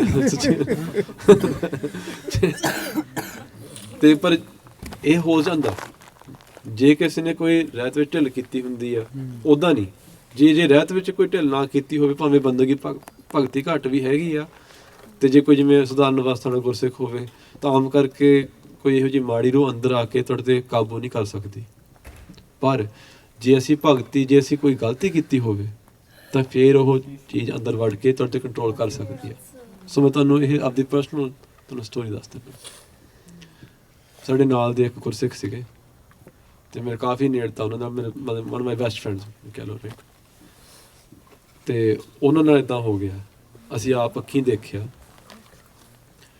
ਕਿ ਉਹਦੇ 'ਤੇ ਇੱਦਾਂ ਪਹਿਲਾਂ ਤਾਂ ਠੀਕ ਸੀ, ਬਿਲਕੁਲ ਆਰਾਮ ਨਾਲ ਨੋਰਮਲ ਰਹਿੰਦਾ ਸੀ, ਅਤੇ ਅਚਾਨਕ ਹੀ ਇੱਦਾਂ ਉਹ ਬਹੁਤ ਜ਼ਿਆਦਾ ਹੋਰ ਤਰ੍ਹਾਂ ਦੀਆਂ ਗੱਲਾਂ ਕਰਨਾ ਸ਼ੁਰੂ ਕਰ ਗਿਆ। ਗੱਲਾਂ ਇੱਦਾਂ ਦੀਆਂ ਕਰੇ ਕਿ ਉਹਦੀ ਗੱਲ ਸਮਝ ਨਾ ਆਵੇ, ਹੋਰ ਤਰ੍ਹਾਂ ਦੀ ਗੱਲ ਕਰੀ ਜਾਵੇ, ਹਾਈਪਰ ਹੋ ਜਾਵੇ। ਅਤੇ ਫਿਰ ਉਹ ਸਾਨੂੰ ਇੱਦਾਂ ਕਵਿਤਾ ਲਿਖਣ ਲੱਗ ਗਿਆ। ਉਹ ਆਮ ਦਾ ਉਹ ਕਵੀ ਨਹੀਂ ਸੀ ਹੈ, ਪਰ ਉਹ ਕਵਿਤਾ ਲਿਖਣ ਲੱਗ ਗਿਆ। ਅਤੇ ਕਵਿਤਾ ਇੱਦਾਂ ਦੀ ਲਿਖੇ ਵਿੱਚ ਫਾਰਸੀ ਦੇ ਵਰਡ ਵਰਤੀ ਜਾਵੇ, ਅਰਬੀ ਦੇ ਵਰਡ ਵਰਤੀ ਜਾਵੇ, ਜਿਹੜੇ ਵਰਡ ਸਾਨੂੰ ਕਿਸੇ ਨੂੰ ਸਮਝ ਨਹੀਂ ਸੀ ਆਉਂਦੇ। ਭਾਈ ਕੁਲਵੀਰ ਸਿੰਘ ਵੀ ਪੜ੍ਹ ਕੇ ਕਹਿੰਦੇ ਪਤਾ ਨਹੀਂ ਕੀ ਲਿਖੀ ਜਾਂਦਾ, ਪਰ ਲਗਾਤਾਰ ਉਹਦਾ ਖੁੱਲ੍ਹ ਗਿਆ ਸੀ, ਉਹਦੇ ਇੱਕ ਪਾਠ ਖੁੱਲ੍ਹ ਗਏ ਲਿਖਣ ਵਾਲੇ, ਲਿਖੀ ਗਿਆ ਦਿਨਾਂ ਲਿਖੀ ਜਾਵੇ। ਇੰਨਾ ਜ਼ਿਆਦਾ ਉਸ ਗੱਲ 'ਚ ਹਾਈਪਰ ਹੋ ਗਿਆ। ਉਹ ਫਿਰ ਭਾਈ ਸਾਹਿਬ ਨੇ ਸਾਨੂੰ, ਭਾਈ ਕੁਲਵੀਰ ਸਿੰਘ ਨੇ ਕਿਹਾ ਕਿ ਇੱਦਾਂ ਕਰੋ, ਉਹਦੇ ਘਰੇ ਚੱਲ ਜਾਓ ਅਤੇ ਉਹਦੇ ਨਾਲ ਉਦੋਂ ਬੈਠ ਕੇ ਪਾਠ ਸੁਣਾਓ ਉਹਨੂੰ, ਜੇ ਕੁਛ ਹੋਇਆ। ਅਸੀਂ ਫਿਰ ਕਿਹਾ ਠੀਕ ਹੈ ਚੱਲ ਜਾਂਦੇ ਹਾਂ। ਅਸੀਂ ਚਲੇ ਗਏ, ਉਹ ਸਿੰਘ ਦੇ ਘਰੇ ਚਲੇ ਗਏ ਅਤੇ ਅਸੀਂ ਬੈਠ ਕੇ ਉਹਨੂੰ ਸੁਖਮਨੀ ਸਾਹਿਬ ਦੇ ਪਾਠ ਸੁਣਾਉਣੇ ਸ਼ੁਰੂ ਕੀਤੇ। ਅਤੇ ਅਸੀਂ ਪੰਜ ਸਿੰਘ ਇਕੱਠੇ ਗਏ ਸੀਗੇ, ਉਹ ਕਮਰੇ 'ਚ ਬੈਠਾ ਸੀਗਾ, ਅਸੀਂ ਉਹਨੂੰ ਪਾਠ ਸੁਣਾਉਣਾ ਸ਼ੁਰੂ ਕੀਤਾ ਤਾਂ ਟਪੂਸੀਆਂ ਮਾਰਨੀਆਂ ਸ਼ੁਰੂ ਕਰਤੀਆਂ ਨੇ। ਟਪੂਸੀਆਂ ਮਾਰੇ, ਟਪੂਸੀ ਜਿਵੇਂ ਹੀ started flipping over, he flipped over, ਫਿਰ ਸਿਰ ਮਾਰਨਾ ਸ਼ੁਰੂ ਕਰ ਗਿਆ, ਇੱਦਾਂ ਕੀ ਕੁਛ ਕਰਨ ਲੱਗ ਗਿਆ। ਕਾਫੀ ਸਕੈਰੀ ਸੀਗਾ ਉਹ। ਅਤੇ ਮਤਲਬ ਕਿ ਬਹੁਤ ਬੁਰਾ ਹਾਲ ਹੋਇਆ ਸੀ ਉਹਦਾ। ਫਿਰ ਸਾਰੇ ਸਿੰਘਾਂ ਨੇ ਅਖੰਡ ਪਾਠ ਸਾਹਿਬ ਕੀਤੇ, ਉਹਦੇ ਪ੍ਰਥਾਏ ਕਿੰਨੇ ਪਾਠ ਕੀਤੇ, ਅਤੇ ਹੌਲੀ ਹੌਲੀ ਉਹ ਠੀਕ ਹੋਇਆ। ਫਿਰ ਅੰਮ੍ਰਿਤ ਸੰਚਾਰ ਹੋਇਆ ਅਤੇ ਉਹ ਪੇਸ਼ ਹੋ ਗਿਆ, ਅਤੇ ਉਹ ਤੋਂ ਬਾਅਦ ਵਿੱਚ ਹੁਣ ਮਤਲਬ ਪਰਫੈਕਟਲੀ ਨੋਰਮਲ, ਜਿਵੇਂ ਨੋਰਮਲ ਸਿੰਘ ਨੋਰਮਲ ਆ। ਤਾਂ ਅਸੀਂ ਭਾਈ ਕੁਲਵੀਰ ਸਿੰਘ ਨੂੰ ਪੁੱਛਿਆ ਵੀ ਕੀ ਸੀ, ਕੀ ਹੋ ਗਿਆ ਸੀ। ਤਾਂ ਭਾਈ ਸਾਹਿਬ ਕਹਿੰਦੇ ਸੀ ਵੀ ਇਹ ਤੋਂ ਰਹਿਤ ਵਿੱਚ ਕੋਈ ਢਿੱਲ ਹੋਈ ਆ। ਜਦੋਂ ਰਹਿਤ ਢਿੱਲ ਹੋਈ ਸੀ, ਕਹਿੰਦੇ ਵੀ ਇਹ ਤੋਂ ਇਹਨੇ ਜਿਹਨੂੰ ਕਿਸੇ ਹੋਰ 'ਤੇ ਕੋਈ ਇਹੋ ਜਿਹੀ ਪੀਰ ਦੀ ਸਵਾਰੀ ਸੀਗੀ, ਉਹ ਤੰਗ ਕਰ ਰਿਹਾ ਸੀ ਪੀਰ, ਇਹਨੇ ਉਹਦੇ ਨਾਲ ਸੰਗਤ ਕੀਤੀ ਅਤੇ ਇਹਨੇ ਕੋਈ ਢਿੱਲ ਕਰ ਲਈ। ਉਹ ਢਿੱਲ ਕਰਨ ਕਰਕੇ ਇਹ ਚੀਜ਼ ਇਹਦੇ 'ਤੇ ਆ ਕੇ ਹਾਵੀ ਹੋ ਗਈ। ਹਾਵੀ ਇੱਦਾਂ ਇਹਨੂੰ ਮੈਂ ਬਾਅਦ 'ਚ ਪੁੱਛਿਆ ਨਾ, ਉਹ ਸਿੰਘ ਨੂੰ ਪੁੱਛਿਆ, ਕਿਉਂਕਿ ਜਦੋਂ ਉਹ ਸਿੰਘ 'ਤੇ ਇਹੋ ਜਿਹੇ ਜਦੋਂ ਉਸ ਮੋੜ 'ਚ ਆ ਜਾਂਦਾ ਸੀ, ਜਦੋਂ ਪੀਰ ਉਹ 'ਤੇ ਕੰਟਰੋਲ ਕਰਦਾ ਸੀ, ਤਾਂ ਉਦੋਂ ਉਹ ਕਈ ਕੁਛ ਹੀ ਕਰਦਾ ਸੀ। ਮੇਰੇ ਨਾਲ ਤਾਂ ਬਿਲਕੁਲ ਠੀਕ ਸੀ, ਭਾਈ ਗੁਰਮੀਤ ਸਿੰਘ ਨੂੰ ਬਿਲਕੁਲ ਨਹੀਂ ਸੀ ਪਸੰਦ ਕਰਦਾ। ਇਹਨਾਂ ਵੱਲ ਤਾਂ ਜਿਵੇਂ ਭੱਜ ਕੇ ਪੈਂਦਾ ਸੀਗਾ, ਵਾਇਲੈਂਟ ਹੋਣ ਲੱਗਾ ਸੀ। ਮੈਂ ਉਹਨੂੰ ਪੁੱਛਿਆ, ਮੈਂ ਕਿਹਾ ਵੀ ਤੂੰ ਵੀ ਉਦੋਂ ਜਦੋਂ ਤੂੰ ਉਸ ਮੋੜ 'ਚ ਸੀਗਾ ਵੀ ਤੂੰ ਇੱਦਾਂ ਭਾਈ ਗੁਰਮੀਤ ਸਿੰਘ ਨੂੰ ਪਸੰਦ ਕਾਹਤੋਂ ਨਹੀਂ ਸੀ ਕਰਦਾ। ਉਹ ਕਹਿੰਦਾ ਯਾਰ ਮੈਂ ਸੱਚੀ ਦੱਸਾਂ, ਕਹਿੰਦਾ ਮੈਂ ਇੱਦਾਂ ਸੀਗਾ, ਮੈਂ ਕਹਿੰਦਾ ਇੱਕ ਦਰਸ਼ਕ ਬਣ ਕੇ ਬੈਠਾ ਸੀ, ਮੈਂ ਦੇਖ ਰਿਹਾ ਸੀ ਕਿ ਮੈਂ ਕੀ ਕਰ ਰਿਹਾ, ਅਤੇ ਮੈਨੂੰ ਸਮਝ ਨਹੀਂ ਸੀ ਆਉਂਦੀ ਵੀ ਮੈਂ ਇਹ ਕਿਉਂ ਕਰ ਰਿਹਾ, ਵੀ ਮੇਰੇ ਕੰਟਰੋਲ ਕਾਹਤੋਂ ਨਹੀਂ ਹੈ ਆਪਦੇ ਬੋਡੀ 'ਤੇ। ਕਹਿੰਦੇ ਜਿਹੜਾ ਉਹ ਪੀਰ ਸੀਗਾ ਉਹ ਭਾਈ ਗੁਰਮੀਤ ਨੂੰ ਪਸੰਦ ਨਹੀਂ ਸੀ ਕਰਦਾ। ਮੈਨੂੰ ਠੀਕ ਸੀ ਯਾਰ, ਮੈਨੂੰ ਜ਼ਿਆਦਾ ਉਹ ਕਹਿੰਦਾ ਸੀ ਠੀਕ ਆ, ਜੋ ਵਧੀਆ ਬੰਦਾ ਹੈ। ਅਤੇ ਫਿਰ ਆਪਾਂ ਫਿਰ ਇਹੋ ਜਿਹੀ ਸਟੋਰੀਆਂ ਦਾ ਸੁਣਾਉਣ ਵਾਲੇ ਬੰਦੇ। ਸੋ ਉਹਨਾਂ ਨਾਲ ਨੈਕਸਟ ਫਨੀ ਸਟੋਰੀ। ਸੋ ਮਤਲਬ ਕਿ ਹੁਣ ਉਹ ਠੀਕ ਆ। ਸੋਚੋ ਫਿਰ ਸਾਨੂੰ ਕੀ ਸਮਝ ਆਈ ਕਿ ਜੇ ਅਸੀਂ ਰਹਿਤ ਵਿੱਚ ਢਿੱਲ ਕਰਾਂਗੇ ਤਾਂ ਇਹ ਹੋ ਸਕਦਾ। ਇਹ ਰੇਅਰ ਆ, ਰੇਅਰ ਕੇਸ ਦੇ ਵਿੱਚ ਹੁੰਦਾ ਕੋਈ ਇਹੋ ਜਿਹਾ ਪੰਗਾ ਪਿਆਵੇ, ਕੋਈ ਪਿਛਲੇ ਕਰਮ ਹੋਣ, ਅਤੇ ਪਰ ਇਹੋ ਚੀਜ਼ਾਂ ਆ ਜਾਂਦੀਆਂ ਨੇ ਅਤੇ ਉਹ ਕੰਟਰੋਲ ਕਰ ਸਕਦੀਆਂ ਨੇ। ਮੇਰੇ ਕੋਲ ਹੈਗੀ ਇੱਕ, ਤੁਹਾਨੂੰ ਮੈਂ ਦੱਸਦਾ, ਉਹ ਰਹਿਤ ਵਾਲੀ ਜਿਹੜੀ ਰਹਿਤ ਦੀ ਢਿੱਲ ਕੀਤੀ ਜਿਹਨੇ, ਕੋਈ ਨਹੀਂ ਇਹਨਾਂ ਨੂੰ ਸੁਣਾ ਭਾਈ ਸਾਹਿਬ ਤੁਹਾਨੂੰ ਹੋਰ ਡਰਾਉਣਗੇ। ਇਹ ਹੁਣ ਹੋ ਗਈਆਂ ਆਪਣੇ ਭੂਤਾਂ ਦੀਆਂ ਸਟੋਰੀਆਂ, ਹੋਰ ਵੀ ਹੈਗੀਆਂ, ਆਪਾਂ ਨੈਕਸਟ ਟਾਈਮ ਕਰਾਂਗੇ। ਰਾਤ ਨੂੰ ਸੋਣਾ ਨਹੀਂ। ਹੁਣ ਇੱਕ ਮੈਂ ਤੁਹਾਨੂੰ ਵਧੀਆ ਫਨੀ ਸਟੋਰੀ ਸੁਣਾ ਦਿੰਦਾ। ਸਾਖੀ ਗੁਰੂ ਸਾਹਿਬ ਦੀ ਸਾਖੀ ਆ, ਅਤੇ ਕਿਉਂਕਿ ਫਿਰ ਆਪਾਂ ਵਧੀਆ, ਹਾਂ ਫਨੀ ਵਾਲੀ, ਨਹੀਂ ਬੱਚਿਆਂ ਨੂੰ ਨੀਂਦ ਨਹੀਂ ਆਉਣੀ, ਇਹਨੂੰ ਦੇਵਾ ਸਿੰਘ ਸੁਣਾਉਣਾ ਪੈਣਾ। ਅਤੇ ਉਹ ਤੁਸੀਂ ਬਾਅਦ 'ਚ ਸੁਣਾਓ ਫਿਰ। ਚਲੋ ਠੀਕ ਆ ਭਾਈ ਸਾਹਿਬ ਸੁਣਾ ਦਿੰਦੇ। ਉਹ ਮੁੜ ਕੇ ਉਹ ਕਲੈਸ਼ ਨਾ ਕਰਦੇ ਵਿੱਚ। 10 ਮਿੰਟ ਹੈਗੇ ਆ, ਚਲੋ ਭਾਈ ਨਿਰਮਲ ਸਿੰਘ ਤੁਹਾਨੂੰ ਡਰਾਉਣਗੇ ਹੁਣ। ਨਹੀਂ ਮੈਂ ਡਰਾਉਣ ਨਹੀਂ ਲੱਗਾ ਭਾਈ, ਜੋ ਨਾ ਇਹ ਆਪਣੇ ਜੋ ਅਸਲੀਅਤ ਹੈ, ਉਹ ਮਹਾਰਾਜ ਦੀ ਬਾਣੀ ਵੀ ਕਹਿੰਦੀ ਆ, ਰਹਿਤ ਬਿਨਾ ਜੜ ਭੂਤ ਬਖਾਨੂ, ਰਹਿਤ ਬਿਨਾ ਤਨਖਾਹੀ ਜਾਨੂ। ਇਹ ਮਤਲਬ ਰੀਅਲ ਸਟੋਰੀ ਆ, ਸਾਡੇ ਨਾਲ ਬੀਤੀ ਆ। ਸਾਡੇ ਹਰਮਨ ਪਿਆਰੇ ਸਾਰਿਆਂ ਦੇ ਹੀ ਮਾਸਟਰ ਨੰਜਨ ਸਿੰਘ ਜੀ ਸਾਰੇ ਜਾਣਦੇ ਹੋਣੇ ਆ, ਬਹੁਤ ਸਾਰੇ ਇਹਦੇ ਵਿੱਚੋਂ ਜਿਹੜੇ ਬੱਚੇ ਭਾਵੇਂ ਉਹ ਨਾ ਜਾਣਦੇ ਹੋਣ, ਪਰ ਜਿਹੜੇ ਗੁਰਸਿੱਖ ਆ ਉਹ ਸਾਰੇ ਉਹਨਾਂ ਨੂੰ ਬਹੁਤ ਚੰਗੀ ਤਰ੍ਹਾਂ ਜਾਣਦੇ ਆ। ਮਾਸਟਰ ਨਰਿੰਦਰ ਸਿੰਘ ਜੀ ਗੁਰਦਾਸਪੁਰ ਵਾਲੇ, ਇੱਥੇ ਕੈਂਪਾਂ ਦੇ ਵਿੱਚ ਵੀ ਤੁਹਾਡੇ ਆਉਂਦੇ ਰਹੇ ਆ ਉਹ। ਤੇ ਉਹ ਅਸੀਂ ਜਿਹੜੀ ਗੁਰੂ ਰਾਮਦਾਸ ਸਰਾਏ ਆ ਨਾ, ਮੈਂ 5 ਮਿੰਟਾਂ 'ਚ ਹੀ ਨਿਬੇੜ ਦੇਣੀ ਸਾਰੀ। ਗੁਰੂ ਰਾਮਦਾਸ ਸਰਾਏ ਦੇ ਵਿੱਚ ਜਿੱਧਰਲੇ ਬੰਨੇ ਟੈਂਕੀ ਸੀ, ਜੇ ਕਿਸੇ ਨੇ ਵੇਖਿਆ ਹੋਵੇ ਪਹਿਲਾਂ, ਤੇ ਉਧਰਲੇ ਬੰਨੇ ਪਿਛਲੇ ਪਾਸੇ ਨਾ ਉਹ ਕਮਰੇ ਸੀਗੇ, ਤੇ ਉਧਰਲੇ ਬੰਨੇ ਉਹ ਮੰਜੇ ਦੇ ਉੱਤੇ ਬੀਬੀ ਇੱਕ ਪਈ, ਤੇ ਮਾਸਟਰ ਜੀ ਨੇ ਕੁਹਾੜੀ ਫੜੀ ਤੇ ਉਹਨੂੰ ਇਸ ਤਰ੍ਹਾਂ ਕਰਕੇ ਉਹਦੇ ਗੋਡਿਆਂ ਤੇ ਮਾਰਨਾ, ਤੇ ਉਹ ਕਰੇ ਐ ਮਰ ਗਈ, ਐ ਮਰ ਗਈ। ਤੇ ਮੈਂ ਤੇ ਭਾਈ ਬਖਸ਼ੀਸ਼ ਸਿੰਘ ਜੀ ਬੈਂਕ ਵਾਲੇ ਜਿਹੜੇ ਆ, ਉਹ ਬਾਹਰੋਂ ਆਏ, ਤੇ ਅਸੀਂ ਆਖਿਆ ਵੀ ਮਾਸਟਰ ਜੀ ਤੁਸੀਂ ਇਹ ਕੀ ਗੱਲ ਇਹਨੂੰ ਵਿਚਾਰੀ ਨੂੰ ਕਿਉਂ ਮਾਰਦੇ ਜੀ? ਕਹਿੰਦੇ ਵਿਚਾਰੀ ਨਹੀਂ ਗਈ, ਇਹਨੂੰ ਇਹਦੀ ਸੱਸ ਚੰਬੜੀ ਆ। ਅਸੀਂ ਬੜੇ ਹੈਰਾਨ ਹੋਏ ਵੀ ਉਹ ਬੀਬੀ ਨੇ ਦਸਤਾਰ ਸਜਾਈ ਆ, ਉਹ ਜਿਹਨੂੰ ਚੰਬੜੀ ਉਹਦੀ ਸੱਸ ਆ। ਅਸੀਂ ਆਖਿਆ ਵੀ ਇਹ ਕਿਸ ਤਰ੍ਹਾਂ ਹੋ ਸਕਦਾ ਆ, ਇਹ ਤੇ ਬੜੀ ਇੱਕ ਅਜੀਬ ਗੱਲ ਆ।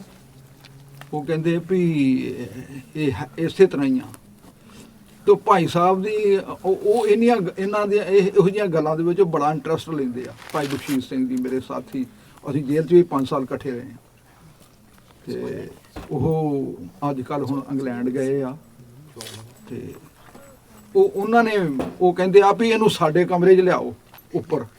184 ਨੰਬਰ ਸਾਡੇ ਕੋਲ ਕਮਰਾ ਸੀ ਉੱਥੇ ਸਰਾਂ ਦੇ ਵਿੱਚ ਹੀ, ਕਿਉਂਕਿ ਉਹਨਾਂ ਨੂੰ ਬਾਹਰ ਪੁਲਿਸ ਵਗੈਰਾ ਤੰਗ ਕਰਦੀ ਸੀ, ਤੇ ਉਹ ਇੱਥੇ ਹੀ ਸਰਾਂ ਦੇ ਵਿੱਚ ਹੀ ਰਹਿੰਦੇ ਸੀ। ਤੇ ਅਸੀਂ ਵੀ ਉਹਨਾਂ ਦੇ ਕੋਲ ਹੀ, ਮੈਨੂੰ ਆਂਦੇ ਤੂੰ ਰੋਜ਼ ਜਾਣਾ ਆਉਣਾ ਇੰਨੇ 50 ਕਿਲੋਮੀਟਰ, ਤੇ ਇੱਥੇ ਰਿਹਾ ਕਰ ਮੇਰੇ ਕੋਲ ਹੀ। ਤੇ ਇਹ ਵੀ ਸਾਡੀ ਸਿੰਘਣੀ, ਤੇ ਅਸੀਂ ਉੱਥੇ ਹੀ ਉਹ ਉੱਤੇ ਲੈ ਕੇ ਆ ਗਏ। ਉਹਦੇ ਨਾਲ ਜਿਹੜੇ ਆਏ ਸੀ ਉਹਦੇ, ਉਹ ਬੀਬੀ ਅੱਜ ਕੱਲ੍ਹ ਇੱਥੇ ਆ ਆਪਣੇ ਟੋਰਾਂਟੋ ਦੇ ਵਿੱਚ। ਨਾਂ ਨਹੀਂ ਲੈਣਾ ਕਿਸੇ ਦਾ। ਮੈਂ ਹੁਣ ਜਦੋਂ ਰੀਸੈਂਟ ਆਇਆ ਵਾ ਉਹਨੂੰ ਮਿਲ ਕੇ ਆਇਆ ਮੈਂ, ਤੇ ਉਹ ਉੱਤੇ ਕਮਰੇ 'ਚ ਲੈ ਆਏ। ਤੇ ਭਾਈ ਸਾਹਿਬ ਨਾ ਲਾਗੇ ਬਾਣੀ ਪੜ੍ਹਨ ਲੱਗੇ, ਮੂਲ ਮੰਤਰ ਕਰਨ ਲੱਗ ਗਏ। ਜਦੋਂ 8-10 ਵਾਰਾਂ ਕੀਤਾ ਤੇ ਉਹਨੂੰ ਆਵਾਸੀਆਂ ਜਿਹੀਆਂ ਆਉਣ ਲੱਗ ਗਈਆਂ ਉਹ ਬੀਬੀ ਨੂੰ। ਤੇ ਮੁੜ ਕੇ ਭਾਈ ਸਾਹਿਬ ਨੇ ਨਾ ਸਾਇਨ ਉਹਨੂੰ ਕੇਸਾਂ ਤੋਂ ਫੜ ਲਿਆ। 2 ਇੰਨੇ ਕੇਸ ਉਹਦੇ ਫੜ ਕੇ ਤੇ ਉਹਨੂੰ ਇਸ ਤਰ੍ਹਾਂ ਹੱਥ 'ਚ ਫੜ ਲਿਆ। ਕਿ ਉਹਨੂੰ ਕਹਿੰਦੇ ਤੂੰ ਕੌਣ ਆ? ਉਹ ਨਾ ਬੀਬੀ ਨੌਜਵਾਨ ਸੀ, ਜਦੋਂ ਉਹ ਬੋਲੀ ਤੇ ਉਹਦੇ ਮੂੰਹ ਤੇ ਝੁਰੜੀਆਂ ਪਈਆਂ ਹੋਈਆਂ।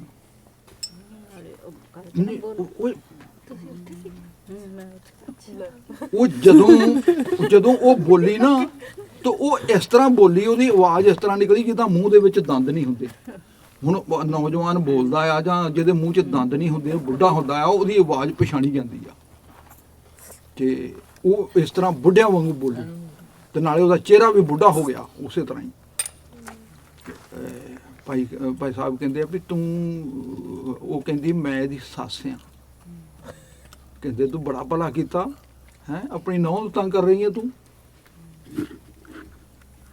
ਤੇ ਉਹ ਕਹਿੰਦੀ ਆ ਵੀ ਮੈਂ ਆਪ ਤੰਗ ਆ, ਮੈਂ ਬਹੁਤ ਤੰਗ ਆ, ਤੇ ਮੈਂ ਇਸ ਕਰਕੇ ਇਹਨੂੰ ਫੜਿਆ ਆ ਕਿ ਮੇਰਾ ਭਲਾ ਹੋ ਜਾਊਗਾ।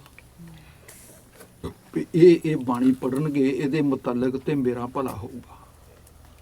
ਅੱਛਾ, ਉਹ ਭਾਈ ਸਾਹਿਬ ਕਹਿੰਦੇ ਆ ਵੀ ਦੱਸ ਫਿਰ ਤੂੰ ਕਿਸ ਤਰ੍ਹਾਂ ਕਹਾਣੀ, ਹੁਣ ਛੱਤਰ ਖਾਣੇ ਅੱਗੇ ਜਾਣਾ ਤੂੰ? ਉਹ ਕਹਿੰਦੀ ਮੈਨੂੰ ਮਾਰਿਓ ਨਾ, ਮੈਨੂੰ ਮਾਸਟਰ ਜੀ ਨੇ ਅੱਗੇ ਮਾਰਿਆ ਵਾ। ਅਸੀਂ ਆਪ ਦੱਸ ਫਿਰ ਤੂੰ ਕਿਸ ਤਰ੍ਹਾਂ ਜਾਣਾ ਆ? ਕਹਿੰਦੀ ਆ ਵੀ ਮੇਰਾ, ਇਹਨਾਂ ਨੂੰ ਕਹੋ ਵੀ ਮੇਰਾ ਅਖੰਡ ਪਾਠ ਕਰਾਉਣਾ। ਤੇ ਅਸੀਂ ਆਪ ਵੀ ਚਲੋ ਅਖੰਡ ਪਾਠ ਤੇ ਕਰਾ ਦੇਣਗੇ ਤੇਰਾ, ਪਰ ਤੂੰ ਦੱਸ ਇਹ ਕਹਾਣੀ ਕੀ ਆ? ਤੂੰ ਫੜਿਆ ਕਿਸ ਤਰ੍ਹਾਂ ਇਹਨੂੰ? ਇਹਦੇ ਦਸਤਾਰ ਸਜਾਈ ਆ, ਅੰਮ੍ਰਿਤਧਾਰੀ ਬੀਬੀ ਆ, ਤੂੰ ਇਹਨੂੰ ਕਿਸ ਤਰ੍ਹਾਂ ਫੜਿਆ? ਉਹ ਕਹਿੰਦੀ ਆ ਵੀ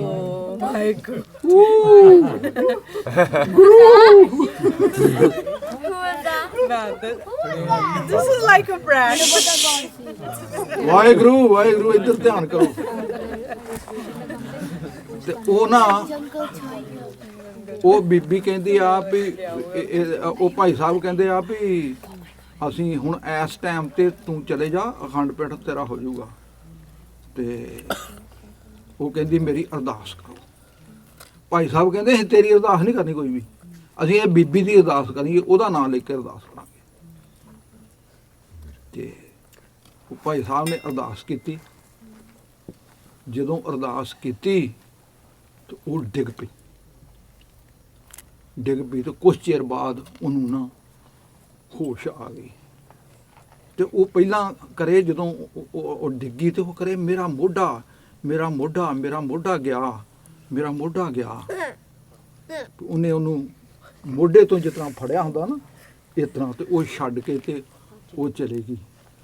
ਤੇ ਉਹ ਮੁੜ ਕੇ ਉਹਨੂੰ ਆਖਿਆ, ਭਾਈ ਸਾਹਿਬ ਮੁੜ ਕੇ ਪੁੱਛਣ ਲੱਗੇ, ਉਹਨੂੰ ਮਾਰਨ ਲੱਗੇ, ਕਹਿੰਦੇ ਗਈ ਕਿ ਨਹੀਂ ਤੂੰ ਦੱਸ? ਕਹਿੰਦੀ ਭਾਈ ਸਾਹਿਬ ਮੈਨੂੰ ਨਾ ਮਾਰਿਓ, ਮੈਂ ਫਲਾਣੀ ਆ। ਉਹ ਉਹਦੀ ਸੱਸ ਨਹੀਂ ਸੀ ਉਸ ਵਕਤ, ਉਹ ਛੱਡ ਗਈ ਸੀ ਉਹਨੂੰ। ਮੁੜ ਕੇ ਫਿਰ ਉਹਦਾ ਅਖੰਡ ਪਾਠ ਸਾਹਿਬ ਕਰਾਇਆ। ਤੇ ਫਿਰ ਤੇ ਉਹਨੂੰ ਜਦੋਂ ਪੁੱਛਿਆ ਨਾ ਵੀ ਤੂੰ ਦੱਸ ਵੀ ਇਹਨੂੰ ਫੜਿਆ ਕਿਸ ਤਰ੍ਹਾਂ, ਕਹਿੰਦੀ ਮੈਂ ਮੌਕੇ ਦੀ ਤਾੜ ਵਿੱਚ ਰਹਿੰਦੀ ਸੀ ਕਿ ਇਹ ਰਹਿਤ ਵਿੱਚ ਢਿੱਲ ਕਰੇ,